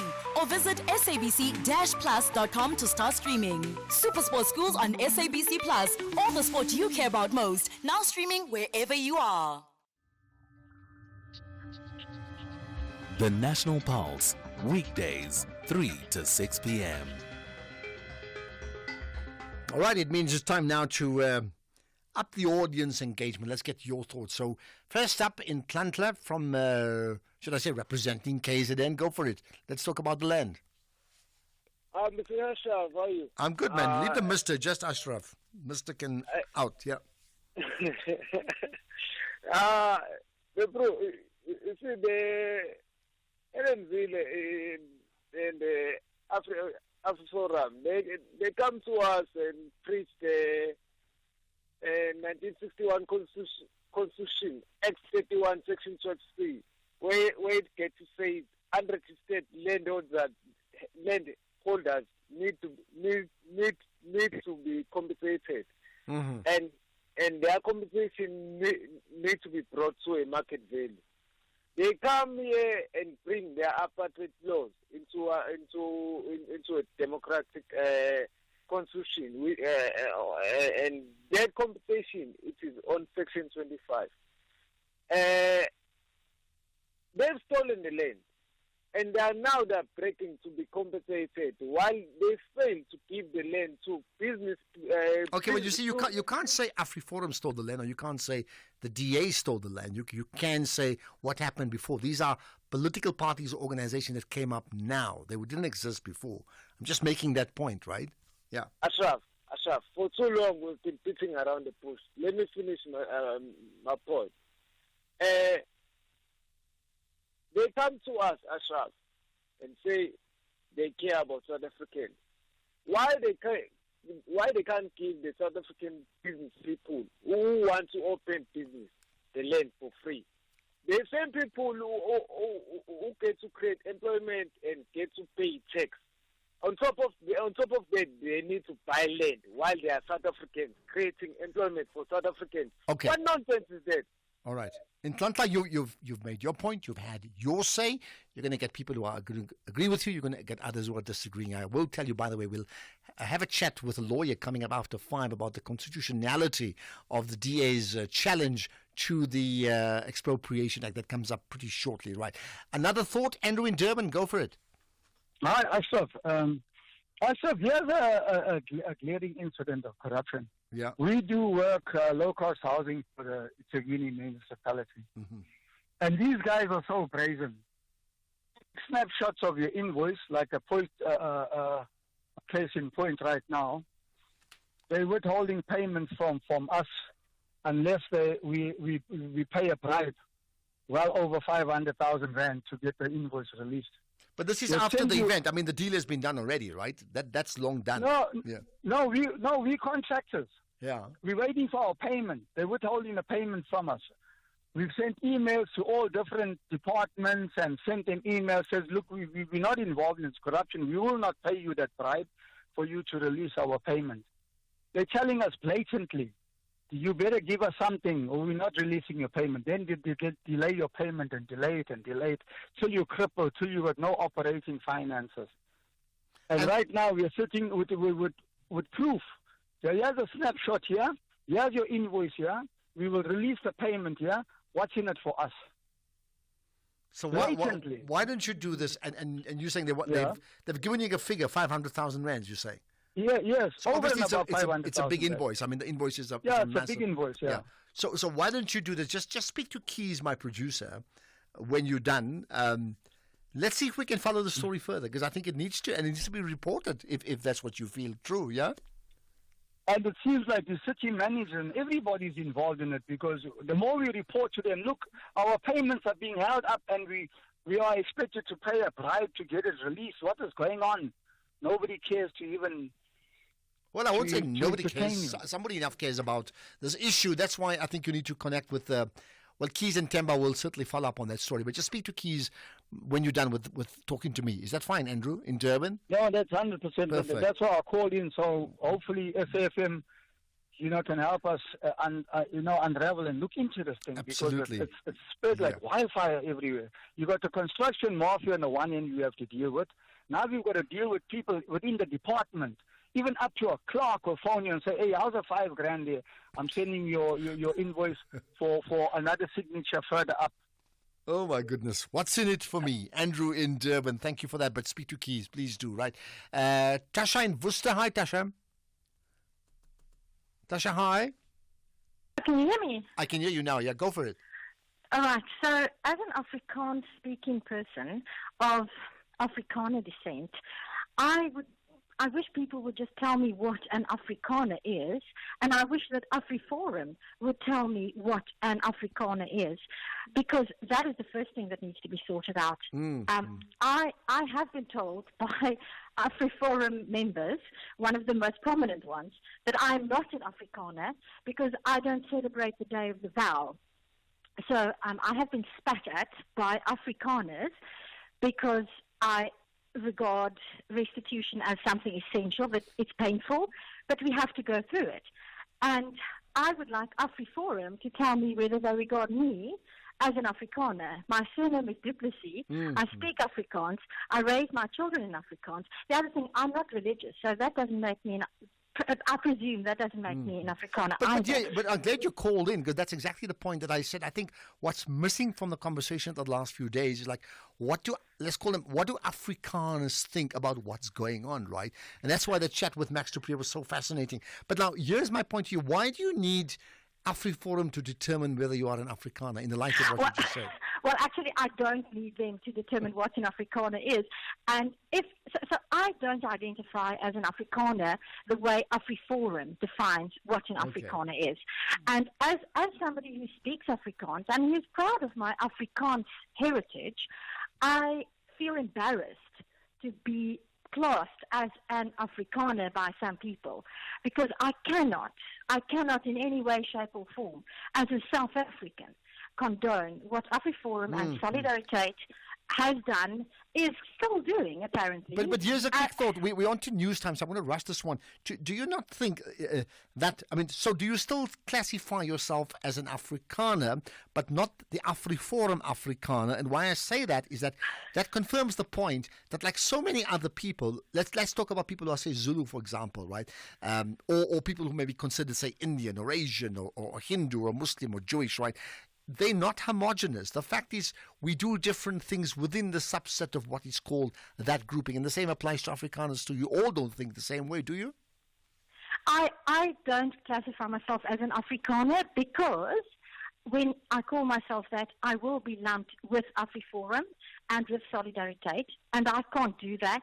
So if I have to label myself, I would say I'm a South African of Afrikaans descent. Okay. That is the way I would like to label myself, and I hope that more people that feel like I do speak out, because if AfriForum continues with what they're doing, they're really giving Afrikaner a bad name, and then I don't want to be an Afrikaner. Well, I tell you, I'm so glad you called in, Tasha. That's exactly the point. And I'll say it with my best Afrikaans accent, Tasha from Worcester, as opposed to from Worcester, right? But I'll tell you what, leave your details with Keys, because I think these type of conversations with Afrikaners, in inverted commas, are conversations we need to have a lot more of in the next few days. Absolutely. So please leave your details with Keys. Right, let's get to the news headlines. Here's Greg House.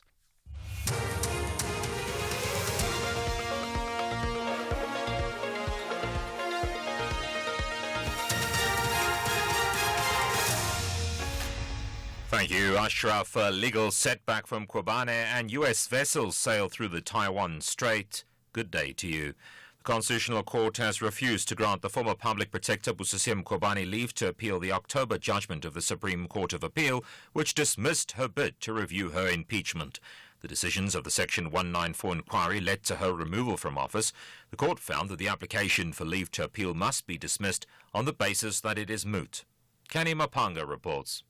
Advocate Mkhwebane turned to the Apex Court after the SCA concluded in October 2024 that her impeachment-related bid falls to be struck from the roll with costs. The court's reasoning included numerous grounds, namely that there was neither an appeal properly before the court nor an appellant to prosecute it. This as the matter, which cited the Public Protector of South Africa as the appellant, followed the conclusion of the Section 194 inquiry and Mkhwebane's subsequent removal from the office of the Chapter 9 body. Kenny Mapanga, SABC News, Johannesburg. Political parties continue to criticize each other on the second day of the debate on the State of the Nation address in Parliament. President Cyril Ramaphosa will reply to the debate tomorrow. The Chief Whip in the National Council of Provinces, Kenny Moemang, argued that during the first day of the debate, some political parties chose to use lies to distort the work of government under the Government of National Unity. Indeed, this is especially so against the backdrop of a sustained falsehood and distortion by some sections of political parties in this August House that the GNU is not a popular choice but an elite pack. Honorable House Chair, Honorable President, this whistlers among us being sustained despite the hard evidence that none but our people united in diversity have gone in their great numbers to vote for the political parties of their choice. Honorable President, we stand before this August House not just to engage in debate, but to reaffirm to our people our unwavering commitment to the fundamental visions that we outlined of the Freedom Charter. Figures tracking electronic transactions in South Africa have showed a slight rebound in economic activity in 2024, following negative growth in 2023. The Bankserv Africa Economic Transactions Index increased on average by 1.7% in 2024, compared to a contraction of 0.5% in the previous year. Independent economist Elise Kruger. And really what was behind that gradual recovery, on the one side is cyclically, we've seen inflation moderating notably in 2024. We also had our first cuts in interest rates. That also enabled, overall that we had a real increase in wages. So that added to the purchasing power of the households in South Africa. Some Swane residents say while the new administration has made efforts to bridge the service delivery gap, more could still be done. City Mayor Nasiba Moya presented a report on the multi-party coalition government's first 100 days in office yesterday. While residents have acknowledged improvements in some areas, they say issues such as the Hammanskraal water crisis and electricity billing remain unresolved. So far, so good. Let's give this new mayor a chance, but you should actually focus on issues that matters most. That is the billing crisis. If you can resolve that, you'll be able to collect revenue in accordance with the constitution. Water leaks as well, when we report, they come and attend to. Yeah, I should say the 100 days have been good. And on the issue of water, the water is brown when I run it on the tap, and there's stench in the water as well. So I'm not sure what the problem could be. 2 U.S. Navy vessels have sailed through the sensitive Taiwan Strait for the first time since U.S. President Donald Trump took office. The BBC's Mickey Bristow has more. For many years, U.S. Navy ships have frequently sailed through the Taiwan Strait, the waterway that separates Taiwan from China. These missions reinforce the idea that those two sides are separate entities, even though China believes Taiwan to be part of its own territory. This first operation through the strait by U.S. warships under President Trump suggests that this is one U.S. foreign policy that is not changing, at least not yet. China, predictably, reacted angrily to the transit. Top story, the Concourt has refused to grant the former public protector Busisiwe Mkhwebane leave to appeal the judgment of the Supreme Court of Appeal, which dismissed her bid to review her impeachment. That's SAFM News. I'm Greg Gous. And coming up in your sports this hour, Thulani Serero back in South Africa and Pakistan 139 for 3 in 21 overs. They need 214 runs to win against the Proteas. More details at 5:30. SAFM, guiding you through the rush hour traffic. Good afternoon. Starting off in Gauteng, the N3 southbound queuing towards Gilulis interchange, and the M1 southbound is queuing through Crown interchange towards Boysons. In KZN, the M4 southbound is queuing towards the N2 highway exit, and the M2 northbound has a crash before the M41 gateway exit.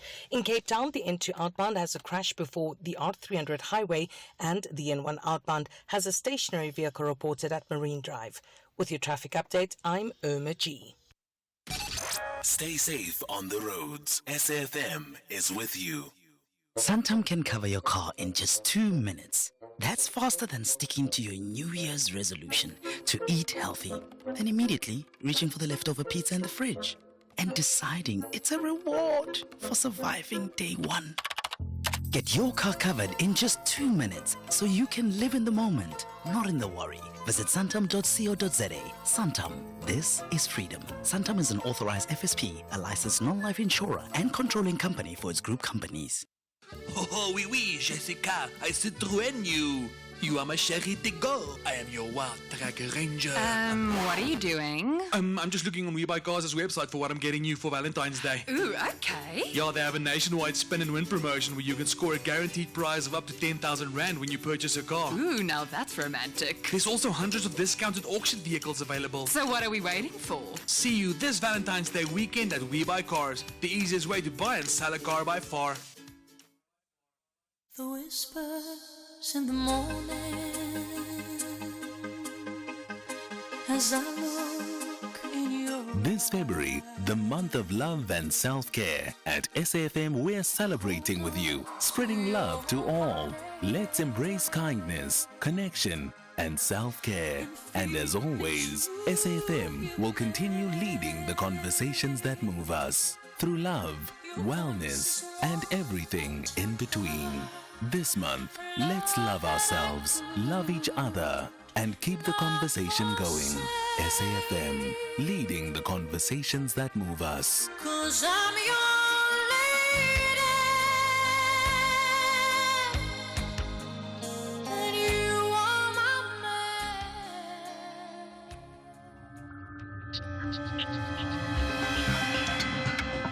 The National Pulse with Ashraf Garda on SAFM. You're listening to the National Pulse, weekdays 3 to 6 p.m. So we will, as we get to the third hour of the show, we'll pick up on the issue of the legal challenge of the DA after having a chat with Helen Zille earlier, and you can check out the podcast. Go to sfm.co.za to listen to that conversation with Helen Zille, and then following that with Max du Preez, both very, very interesting conversations. We'll also chat just now to get an update on the South African National Defence Force soldiers' repatriation efforts. Can you believe they still haven't brought those bodies to South Africa? It's quite amazing. I would have thought it was happening on Thursday, Friday last week. It has not happened. We'll pick up on that. And as you know, daily, 10 to 5, 10 to 4, 10 to 5, 10 to 6, sometimes earlier, we take all your calls in one big block, all the audience engagement. So keep it coming. And that question that I put to you particularly doesn't have to be so. But if you are an Afrikaner, I want to know, what do you feel about the fact that we are talking about your community, your tribe in inverted commas, in a big way in the last few weeks? In fact, not just I do. Donald Trump's talking about it, and so is Elon Musk and everybody else in between, isn't it? We're all talking about it. What do you feel about your community? Where do you fit in on all of this? I'd really like to get more thoughts on that. And maybe this picks up based upon my last call. There's one. You know, South Africans, they will always make fun of something. Something will just be a joke, you know. They say the president must go and look after his ankole, you know. And yesterday, when you listen clearly or carefully at the clip of Judge Hlophe, someone in Parliament says, Judge Judy, you know, so it's so funny. Well, there we are. And that laugh was quite cute, don't you think so? Right, let's get onto the serious issues of the Expropriation Act, right? So earlier on, we chatted to Helen Zille, listened to that conversation. You know, they've now issued this legal challenge to the courts around the Expropriation Act. But here's the point, away from all the emotions, right?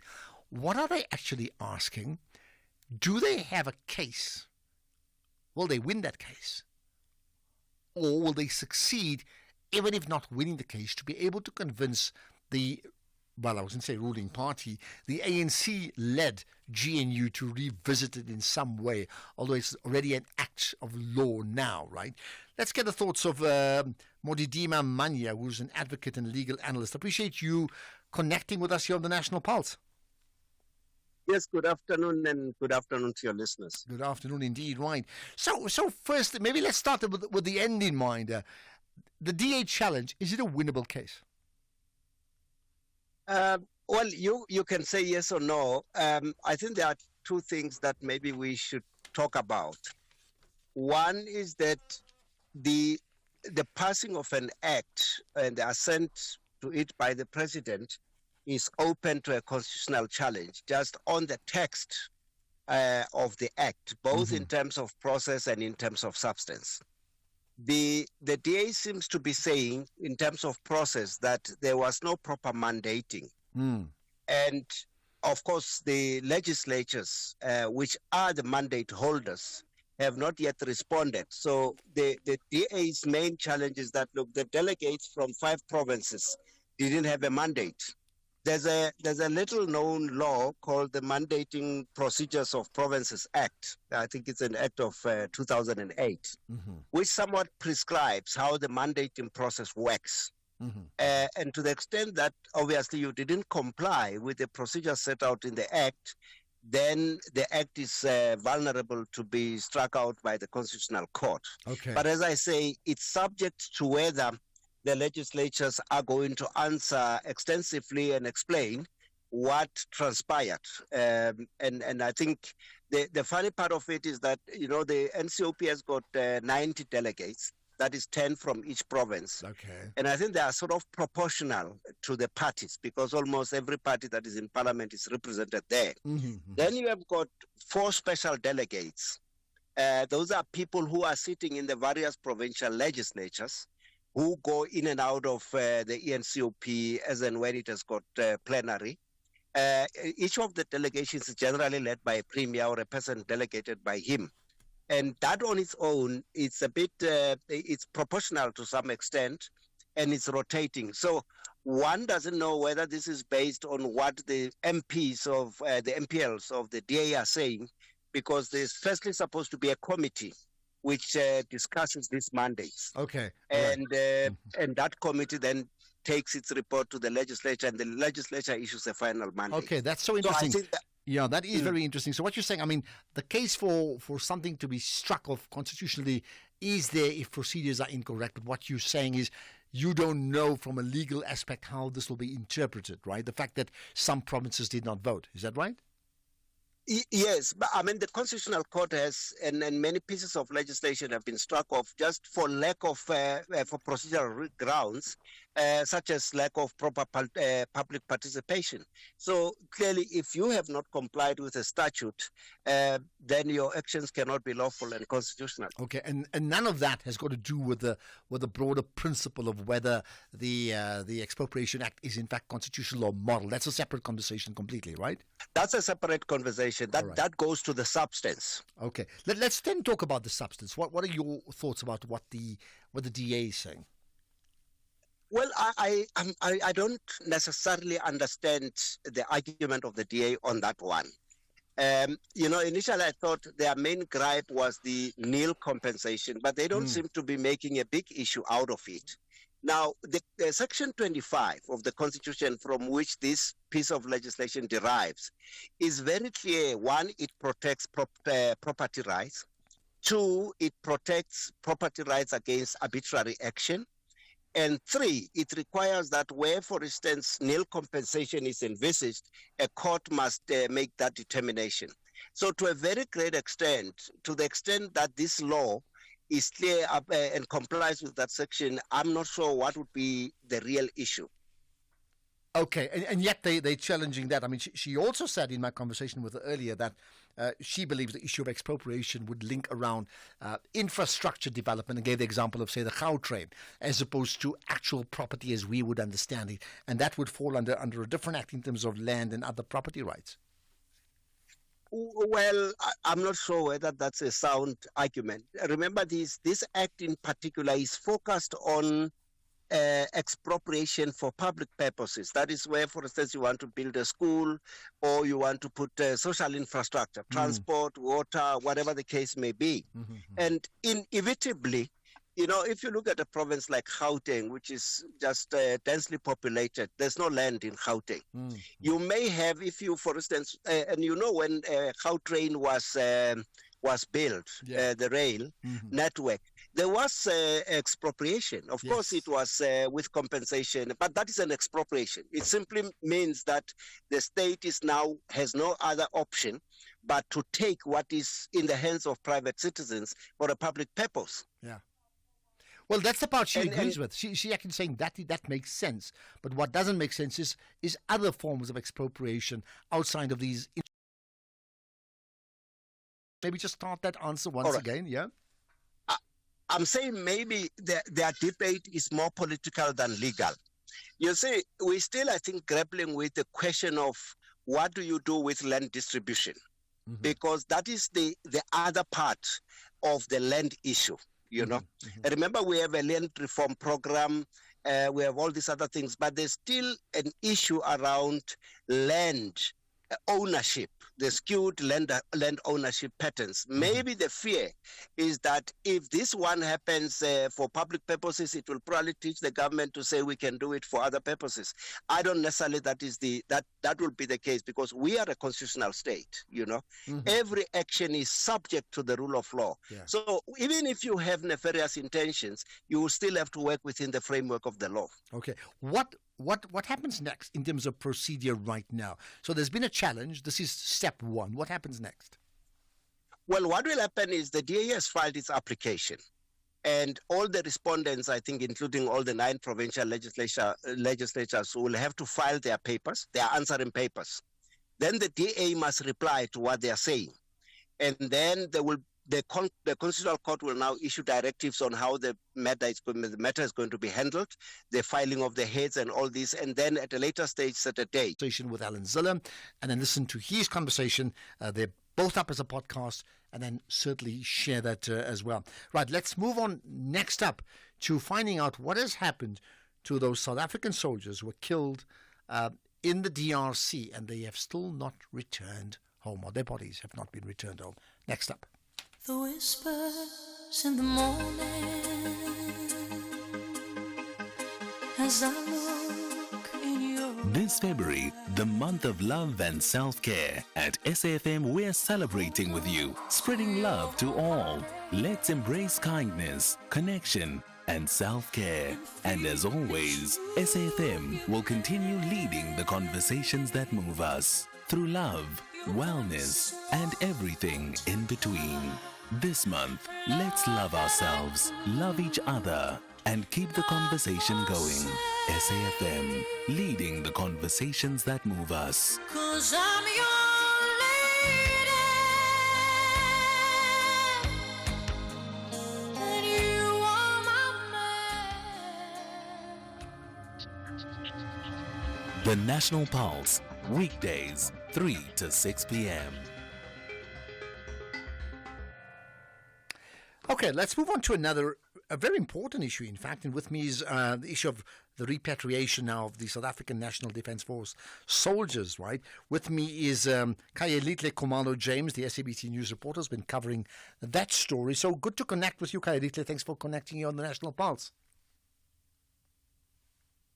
Well, thanks for having me, Ashraf. Good afternoon to you and your listeners. Thank you. So I'll tell you what, my producer, Stemman Keys, reminded me today that actually those soldiers, they have not yet returned, their bodies have not returned to South Africa. And I know around Thursday, Friday when we chatted, I was sort of switched off on the weekend. The plan was like they had already left and I wasn't sure leaving from where to where. So what's the hold up here?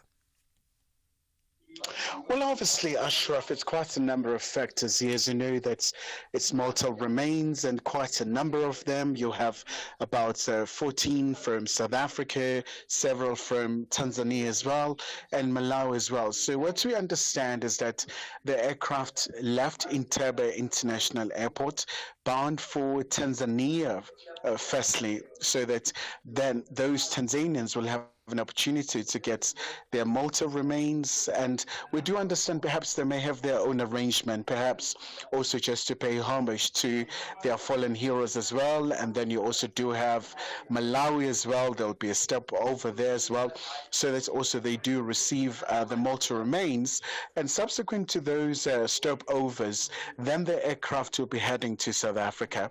As to what time will it really arrive here in South Africa, I think that's really just a point that has not been clarified yet. But obviously, I mean, this is a very enormous time, Ashraf. As you know, that they had to conduct the pathology procedures in terms of making sure that the mortal remains well preserved and well kept.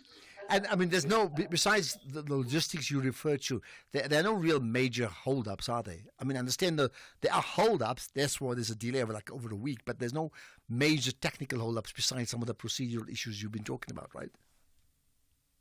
Well, very much so, Ashraf, especially because we know that tomorrow then there will be an official handover of the mortal remains. We're going to have a big event at the Air Force Base in Swartkop in Centurion, and the families as well will have an opportunity to really observe the guard of honor, but also really for South Africa. I mean, we saw the commitment from the government that these heroes, they'll be given the decent send-off, and also we saw during the State of the Nation address, the Commander-in-Chief and South African President Cyril Ramaphosa really reaffirming that they were there in the DRC to really pursue the issue of peace and making sure that it's long-lasting, but also we saw the flags as well flying its half-mast as well. Okay. Is there any other bits of information that you'd like to share with the audience?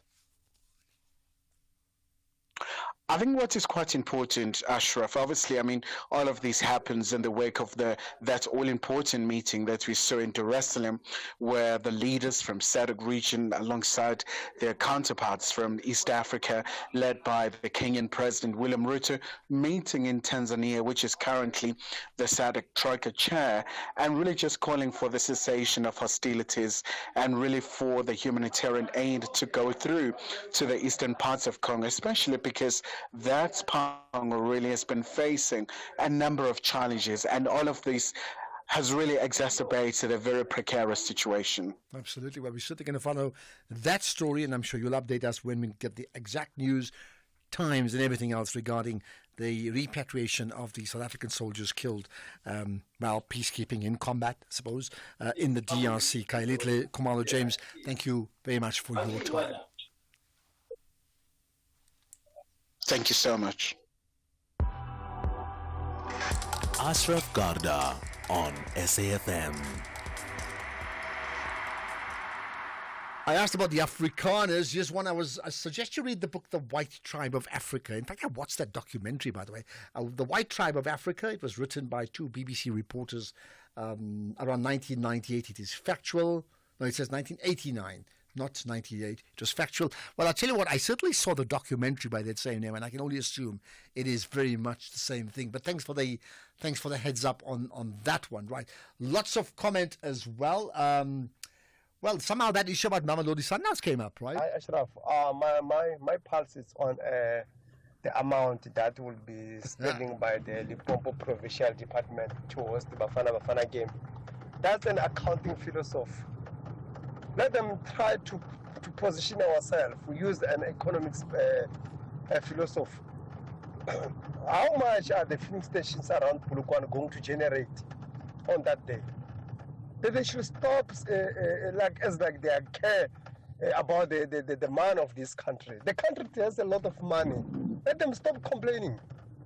Well, when they loot the money for tenders, who complain? Hi, man, Sukaman. Okay. You made your point. Let's get further comments. Hi, Ashraf. It's Luann here. Ashraf, please, every single person in South Africa, whether he black or white, will be affected by Trump. I don't understand how people come along and think that the whites are not affected.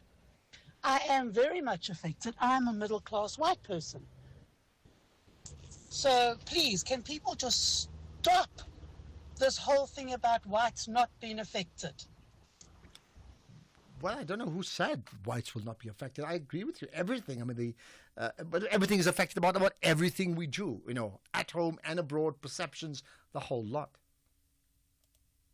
Good afternoon, Ashraf. You know, I've heard so many political analysts, including the voice note you have just played. You know, blaming the ANC for working with the DA. Even, you know, people like Julius and others, you know, they forget one thing, that the white people in South Africa are a minority. Then this means that the DA, for it to be where it is today, it was voted by black people. The majority of the people who voted and placed the DA where it is black people.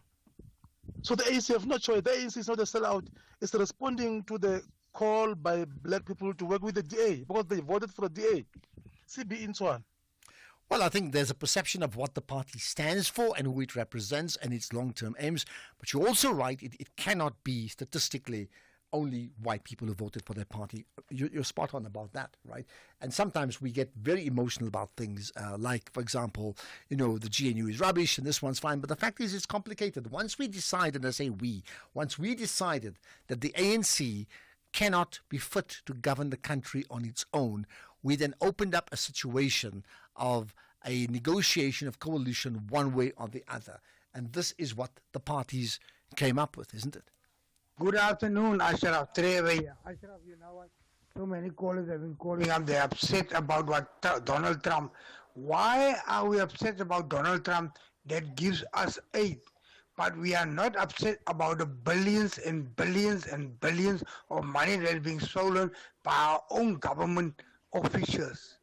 I would like to know that. Thank you, Ashraf. But who said we're not upset about it? About corruption? Where did this issue of state capture come in? Where did this complete anger, the marches that people had around state capture, they happened? And people are upset even now. Every day people call in on these shows, the National Pulse. It's like my pulses are racing this. It happens all the time. People are upset. And that's why they also remove people in political power because of what is perceived. So I think you're wrong. You're wrong. I think people are upset about many things. Afternoon, Ashraf. Well, food for thought here. Donald Trump makes provocative and inflammatory statement that he wants to take Gaza and turn it into whatever he wants to as an estate agent. But what about the West Bank? Because currently the West Bank is being turned into wasteland. What's going to happen with the West Bank? Is Israel going to be extended to become a bigger Israel as an annexation of the West Bank, is food for thought measure from Gotema. Well, I don't know exactly, excepting I think what's happened overnight is Donald Trump made the point to say, well, Jordan's going to listen to me and Egypt's going to listen. And he was very upfront. We do them a lot of favors. I'm paraphrasing here. And they will listen. And then Jordan comes back yesterday and on their own saying, we will take 2,000 people who are very sick, cancer patients and others, and we will take them to Jordan. At the same time, Trump saying, we can't even pay anybody, but we'll take the land. We won't even buy it. It's a mess anyway. I am paraphrasing, but making the point that if they take it, there's no return. What do you call that if a South African said the same thing about another piece of land next to us, like Namibia or Lesotho? What would you call that? I'm amazed that globally the powers that be are rather shut about that. Think about it. Never mind the solutions that he talks about. Let's get to the news headlines. Here's Greg Gross. A quick look at the headlines. The MK parties again criticised President Ramaphosa's State of the Nation address. The ConCourt has refused to grant the former public protector Busisiwe Mkhwebane leave to appeal the October judgment of the Supreme Court of Appeal, which dismissed her bid to review her impeachment. And the Kremlin has dismissed Ukrainian proposals for the countries to swap land that they've captured. Full update at 6 o'clock. SAFM, guiding you through the rush hour traffic. Good afternoon. Starting off in Gauteng, the N1 southbound in Midrand has a crash near Olifantsfontein Road, causing delays in traffic in both directions. In Bedfordview, the N12 R24 westbound has a crash on the link to the N3 south at Kilulis interchange, causing traffic to delay on both sides. And the N3 southbound is queuing towards Van Buren Road. And the N1 southbound is queuing through Crown interchange towards Boysons. In KZN, the M4 southbound queuing towards the N2 highway exit. The N2 northbound has a crash before the M41 gateway exit. The M4 northbound is queuing towards La Mercy exit. The N2 northbound has a crash near Dickens Road, and the N2 southbound has a crash before Joyner Road exit.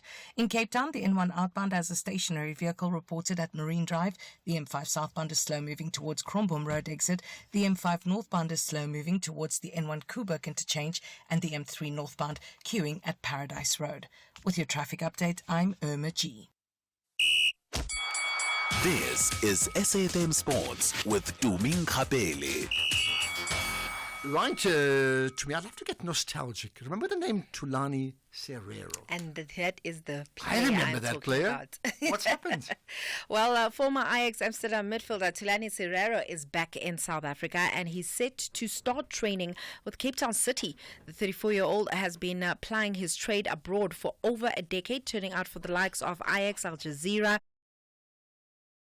I will definitely keep you up to date with this developing story. Meanwhile, the Nedbank Cup resumes today with SuperSport United coach Gavin Hunt wary of Cape Town Spurs when they meet in the Nedbank Cup last 16 at Lucas Moripe Stadium tonight. Spurs are struggling in the championship as they are second from the bottom with 15 points from 18 matches and are in danger of automatic relegation. However, Hunt says that his side will not take Spurs lightly. Matasanza will be without goalkeeper Ricardo Goss due to suspension, and will hope that striker Samir Nurkovic will continue where he left off in their last match. Elsewhere, Everton and Liverpool will meet for a final Merseyside derby at Goodison Park in the Premier League tonight. It's a rearranged clash after Storm Darragh led to its postponement at the start of December. Beto will start in front for the Toffees, while Dwight McNeil will be missing after undergoing minor knee surgery at the end of January. Meanwhile, Slot is set to make 10 changes from the side that lost to Plymouth, with Trent Alexander-Arnold set to return after he sustained a minor knock at Bournemouth 2 weekends ago. And then in terms of cricket, Pakistan are currently sitting on 185 for 3 in 29 overs. They need 140 runs to beat South Africa. Earlier on, South Africa posted 325 for 5 in their 50 overs. Temba Bavuma captain, missing out on his half century, and he got run out for 82, while young Matthew Brietzky was denied from emulating Monday's performance as he fell for 83. The pair put on a stand of 119 runs for the second wicket. Heinrich Klaasen top scored for South Africa with 87 off 56 balls as he clocked his 10th ODI half century. And whichever side wins today, it's going to face Australia in the final on Friday. In tennis, Elina Rybakina progressed to the Doha Open quarterfinals with a 7-6, 6-2 win over Slovakia's Rebecca Sramkova. Rybakina could face three-time defending champion Iga Swiatek in the last 8, and the Pole takes on Czech youngster Linda Noskova in the round of 16. Staying with tennis, US Open chiefs have announced plans to boost their mixed doubles event in the hope that they will attract some of the top singles players to take part.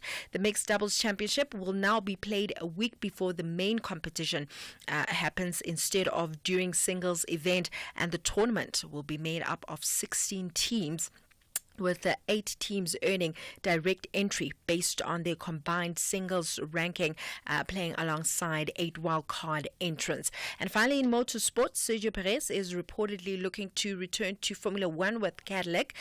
He's been in talks with Cadillac to join the team in 2026 on a full-time basis, as Cadillac is, of course, not yet registered.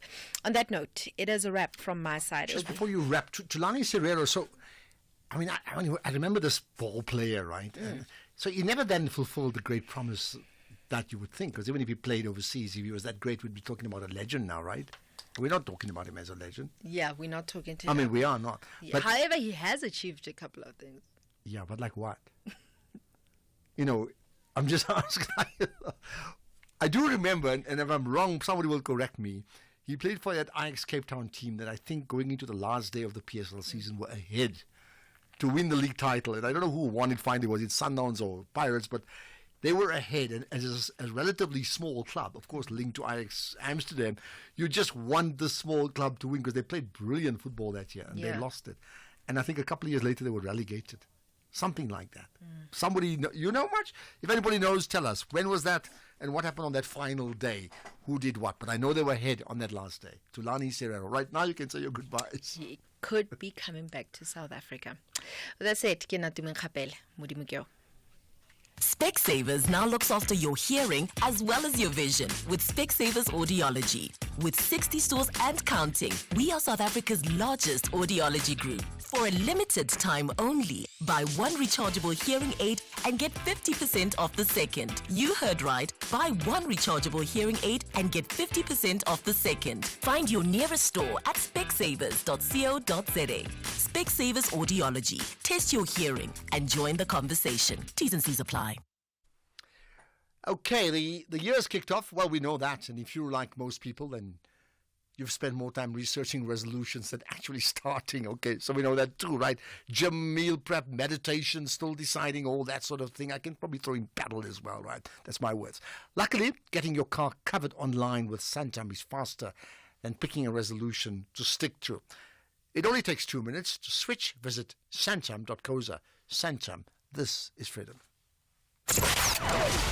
Economic news on SAFM. Facts and figures you can count on. The one and only Jimmy Moya hosts the SFM Market Update and always starts with where the rand is sitting in terms of other politics. But certainly what's moving markets, Jimmy?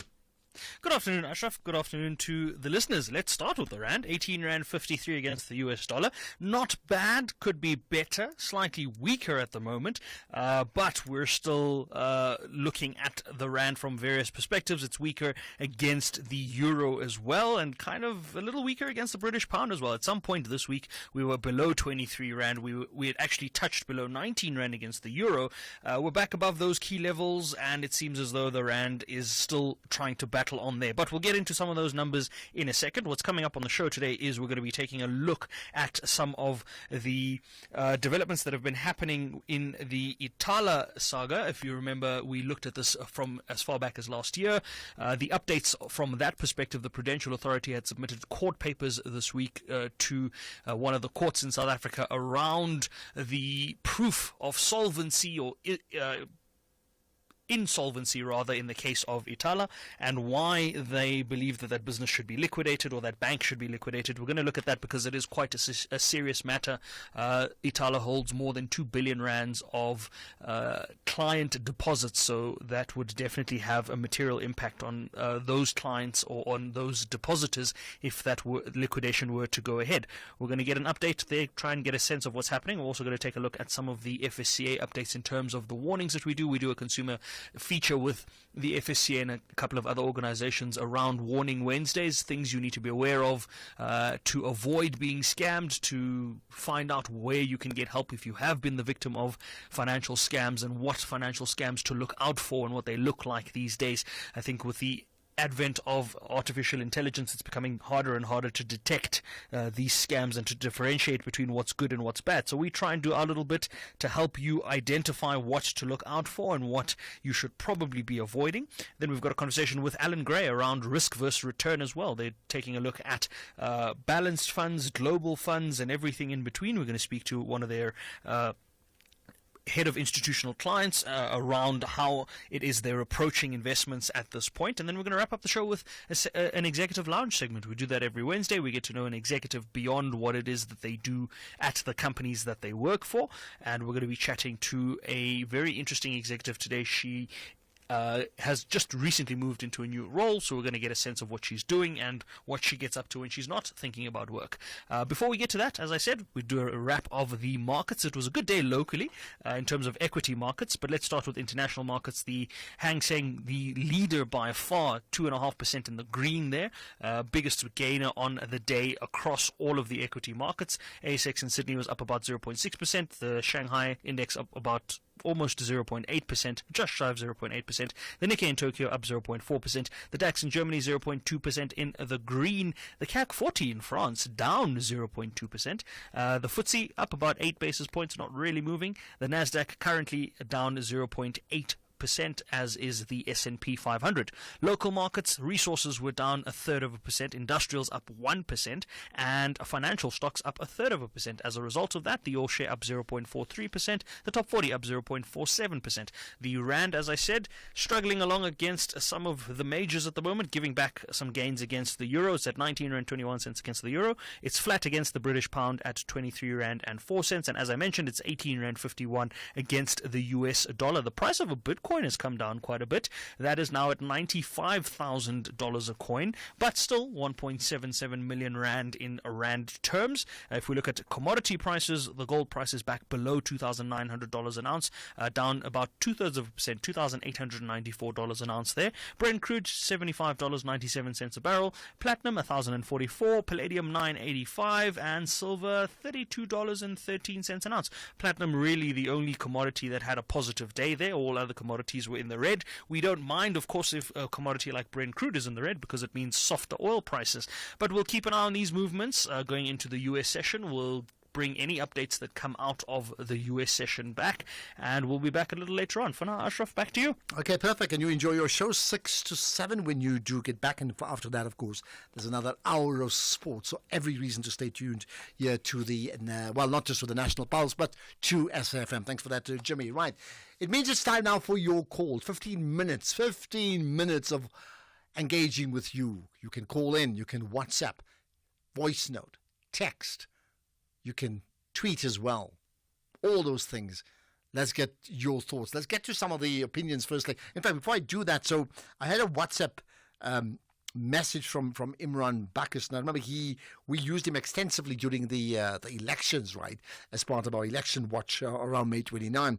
And he made the point about the DA representativity. He said, according to his understanding empirically, 80% of people, that's including white and then what is called colored and Indian, would make up the 80% of people who would have voted for the DA, and then the balance of 20% would be black. That's my understanding of what he's saying. So a minority of blacks voted for the DA, certainly not a majority, but if you include African and colored, Indian and colored in what is called the black vote, then it's larger, but nowhere near what some may think, that it's a majority of black party. And that's also reflected not just in the elections, but certainly in their leadership across the board. Okay, to representing Bushbuck Ridge. Here's Sydney. Hi, Sydney.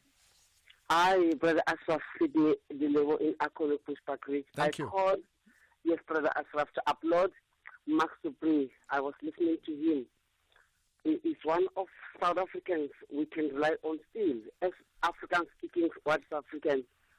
Just to say, it's better, we are better off when we work together as all black, white, colored Indians in South Africa than those who go out and backstab our country and those who go out and badmouth our country. Surely a group of men in suit and ties go out and say wrong things about our country. And then Max Dupree came in to show their true allegiance that we are true South Africans. If ever we have problems, let's sit around the table and we talk and discuss all those things. Bravo to Max Dupree. Well, I think you're spot on, and I think you're right about Max Dupree and his comments as no surprises, Max Dupree being who Max Dupree is. So thanks for that, Sydney. But it does make the point, it's something that I touched on earlier on as well, that the one thing is, if we are having lobby groups, and we know that it's happened 6 years ago, that went and gained influence to sell their position of what they think about South Africa. So we have got that. Then we get leaders of foreign countries now effectively forming a complete opinion about South Africa based upon who's giving them the information. Now, the one part is that maybe South Africans now, organizations, I'm talking about political parties, I'm talking about ambassadors, need to also now lobby the world. But it also relies on all of us not to lie and talk nonsense and say everything's perfect, because there's a lot that's wrong in South Africa. I've made the point. I can list 10 fundamental things that's wrong in South Africa. But at its core, we are a democracy. We're a constitutional democracy. There's rule of law. We have that. And that's something, and there's a lot of magic in our country. And at this point in time, I certainly don't want to live anywhere else in the world. I'm just saying that because I think we do need, for those of us who have an invested or a vested interest in our country, we do need to talk up our country. Not to exaggerate it, but to talk up that this is our country and there's a lot that's right, that's working, even though there's a lot that's not working. Because if we don't, who will? Okay? Right, David in the Northern Cape. Go for it, David. How's it, Ashraf? Yeah, good talking to you. Good. Listen, first of all, I've got only that much English words per day. So if I run out of English words, please bear with me. Oh, you sound like an Afrikaner. That answers the question. Oh, there we go. Go for it. Let's try. Let's see. Yeah. Okay. First of all, Max is not qualified to speak on my behalf, nor is Afrifura. I've worked for everything in my life that I own. I've worked from a very young age on a farm, where I worked the hard work, digging holes and stuff like that. I was a very young boy, and I washed windscreens on a forecourt of a filling station for tips, and pushing trolleys at a Pick n Pay for tips. So I worked extremely hard in my life to earn what I have. Not me, nor my family has stolen anything from anybody. My grandfather was a stonemason in the railway, and he will also work very hard. That is how we were brought up, to work hard. Okay, point made. Right, so next point, yeah? The next point is, how can we as a people, as a government, allow somebody like Andile Gigama telling people that white people are land thieves, because that's what he said, and that we must go to America. My brother was murdered in a farm attack. And he was murdered by 4 black people. Do I call all black people now murderers? How would you feel if I do that? So I'm pretty much offended, and I really, when I look about all these things, all I want to do is I want to put my kids through university. I work hard. Currently, I'm working 3 jobs to get that done because I'm too white to get NSFAS. My daughter is too white to go to university and study what she wants to study. And that has been told to us. We can deny it. We can say it's not happening in this country. I promise you it's happening. She must take another course. I work extremely hard to get her through university because I do not qualify for NSFAS. I do not get bursaries because we are told in our faces. I was sitting at the university and they said, sorry, sir, All right. Well, I mean, I'm going to leave it at that, David, only because we have to speak to other callers. But you see, your call, as we have had others, I think it just helps us understand. It doesn't make you right or doesn't make you wrong. And you're right about the fact that AfriForum or Max de Breer can't speak on behalf of you. You haven't given them the right to do so. So I get that, right? But your point about, I think there's a general point that all can make, that white South Africans have had a general advantage over the rest of the population. That's a fact, right? And then that was perpetuated by the system of apartheid. That's a fact. But when it comes to individuals like you and your story, it doesn't mean that your story is also not a story of struggle. And I hear you completely. A struggle before of working hard and a struggle even now. So therefore, it's important that we hear your voice, because often when we talk, we forget the human story. We talk on a macro level, we talk on a party political level, and on an AfriForum EFF level, for example, and we don't talk on how are you affected. So I'm not suggesting you're right or wrong. All I'm saying, David, I'm glad that you called in, because it just helps us. And if we call the show The National Pulse, then yours is a barometer of the National Pulse. So David, in perfect English, you were fine. Thank you for your call. Much appreciated, right? And yeah, it gets us learning so much more, because empathy has got to be at the core of what we do as a country. Joshua in the Northern Cape. Hi, Joshua. Yes, Ashram. I want just to add to David. I'm also in the Northern Cape. My family has been farming here from 1820s in the Northern Cape on the same property. I'm a sixth-generation farmer. And this last week, it's been hurting me to listen into SAFM and all the radio stations, because I just think it's so polarized at the moment. And I want to call on presenters like you yourself and the other people in the morning shows and afternoon shows to call out listeners who cuts everyone on the same blanket. Not all of us are the same. Not everybody speaks for my personal interest, and I just want to ask you guys, if someone calls in and tell like certain white people or they sell the land or whatever, not all of us are the same, and that's and I just wanted to ask you to do that for the most of the call. Joshua, thanks for that call. I think what is on the agenda. You're right. I think extremes on both sides is wrong, and to paint everybody with the same brush is also wrong. We can talk about historical facts in terms of nations, as I've already discussed before. I don't have to say that, but it doesn't mean, you get one white person who's a bad one person, the whole lot are bad. And the same with, a Zulu-speaking person or a Xhosa-speaking person. We can't do that type of thing. And a lot of those generalizations, I agree with you, they tend to go and they tend to just go on and they get stated as a fact, and that's not true. So thank you for your call, because I think part of us understanding each other as a country, that's why I'm glad you called in. I want to hear more Afrikaans-speaking people, Afrikaners, calling in now, only because your issue is central to what we're discussing maybe in the next week or so.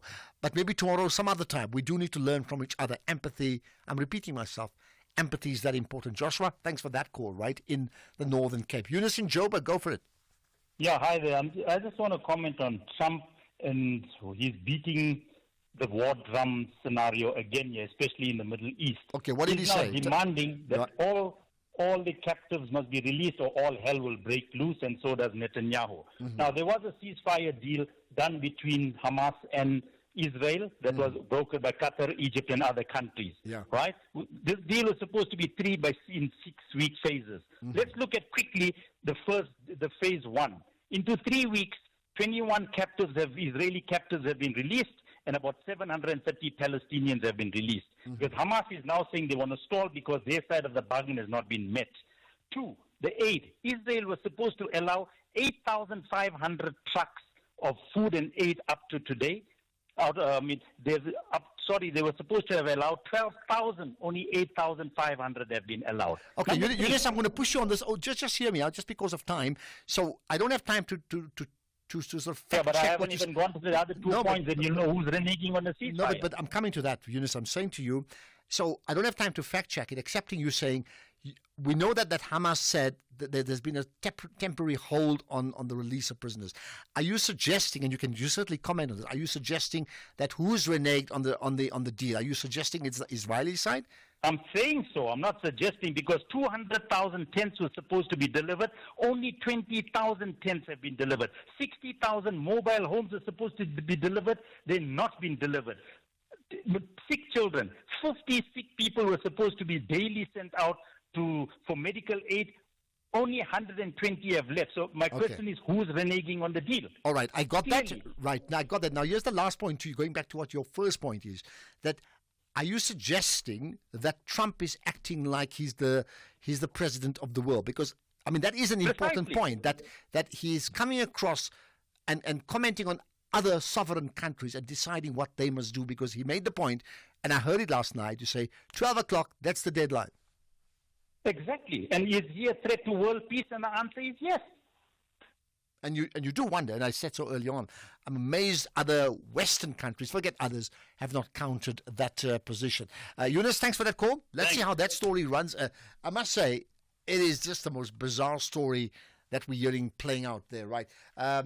There's a lot more comments on Donald Trump, by the way. Afternoon, Ashraf. Well, food for thought here.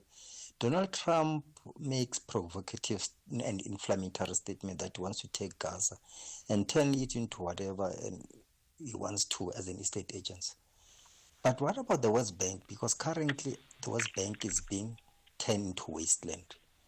What's going to happen with the West Bank? Is Israel going to be extended to become a bigger Israel as an annexation of the West Bank? It's food for thought, Major from Guatemala. Okay, Major. Sorry, I've replayed that one. I think some of them that are deleting are just not deleting, so they're getting played again. My apology for that. And this one, Joba, go for it. Hello, hi. Yeah, hi, Andiswa. You're live. Hi. Yes, I just wanted to give my little bit of background. Obviously, I was born in the late 80s, but I know for sure from the Eastern Cape, which used to be called Ciskei, in South Africa, your Indre, your Elliot, and your Ida, all those small towns, my great-grandmother literally was a maid there, and 2 generations of mine were buried in that land. So the funniest thing is, whenever we have to go and visit, literally, our great-grandparents' graves, which there were farm workers in that land, we literally have to ask a permission. We literally have to ask for 3 or 4 permission from the person that, or I know that the person that bought the land, who is farming there, is American right now. I know he specializes in poultry rather. And okay, can I push you to make a final point? I'm just very worried about time. The point is, there's only a minute left here. Yes, the point is, I think this land expropriation without compensation, it is the right thing to do. It is, although it should be monitored against the looters of the politicians of South Africa. But I mean, I would love to visit my great-grandparents without having to ask for permission or without having their graves being demolished or whatnot. Okay. You know, without... All right. Point made, although I think my interpretation now, it's certainly not without compensation across the board. It's not that. I think the EFF is pushing for that, but in general, that's certainly not what has been agreed upon. But your point, and you see, even your point on these ways, what I like about that call, like the others we've had from the Afrikaners, is like it reflects a reality. And I think for too long, sometimes we just give broad opinions, but not like how it affects you. So I think your story is so important, as others too. Luvo in Gqeberha, hi. Hi, Luvo in Gqeberha, yes. Yeah, you got 45 seconds, eh? Last call, go for it. Okay, quickly the first point. Number 1, Donald Trump is the best president in the world because he makes decisions and he implements them. Number 2, I'm just sick and tired of the South Africans, Donald Trump this, Donald Trump that. We can't even complain or we can't take action about our criminals who are in parliament who are not wearing orange overalls. But we're trying to dwell on America. Let's look at ourselves. South Africans, please do introspection. Okay, got that. You've done it. Less than 45 seconds. Well, here's a question to you. How does he become the best president in the world because he takes quick decisions? The fact that he takes quick decisions shows he's decisive. Does it make him morally sound? Forget last year, just in this last week, just listen to the things he has said and how do you defend it. Now, South Africans are only talking about him because he's talking about us.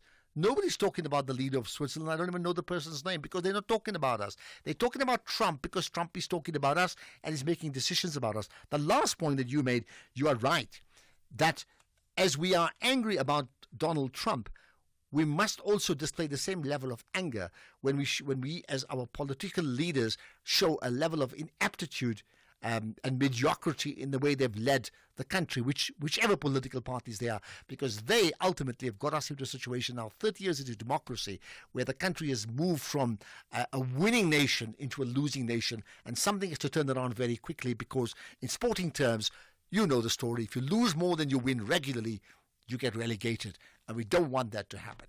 That's the National Pulse. We'll do it again tomorrow. It's just gone 6 o'clock. Here's Greg House with the news.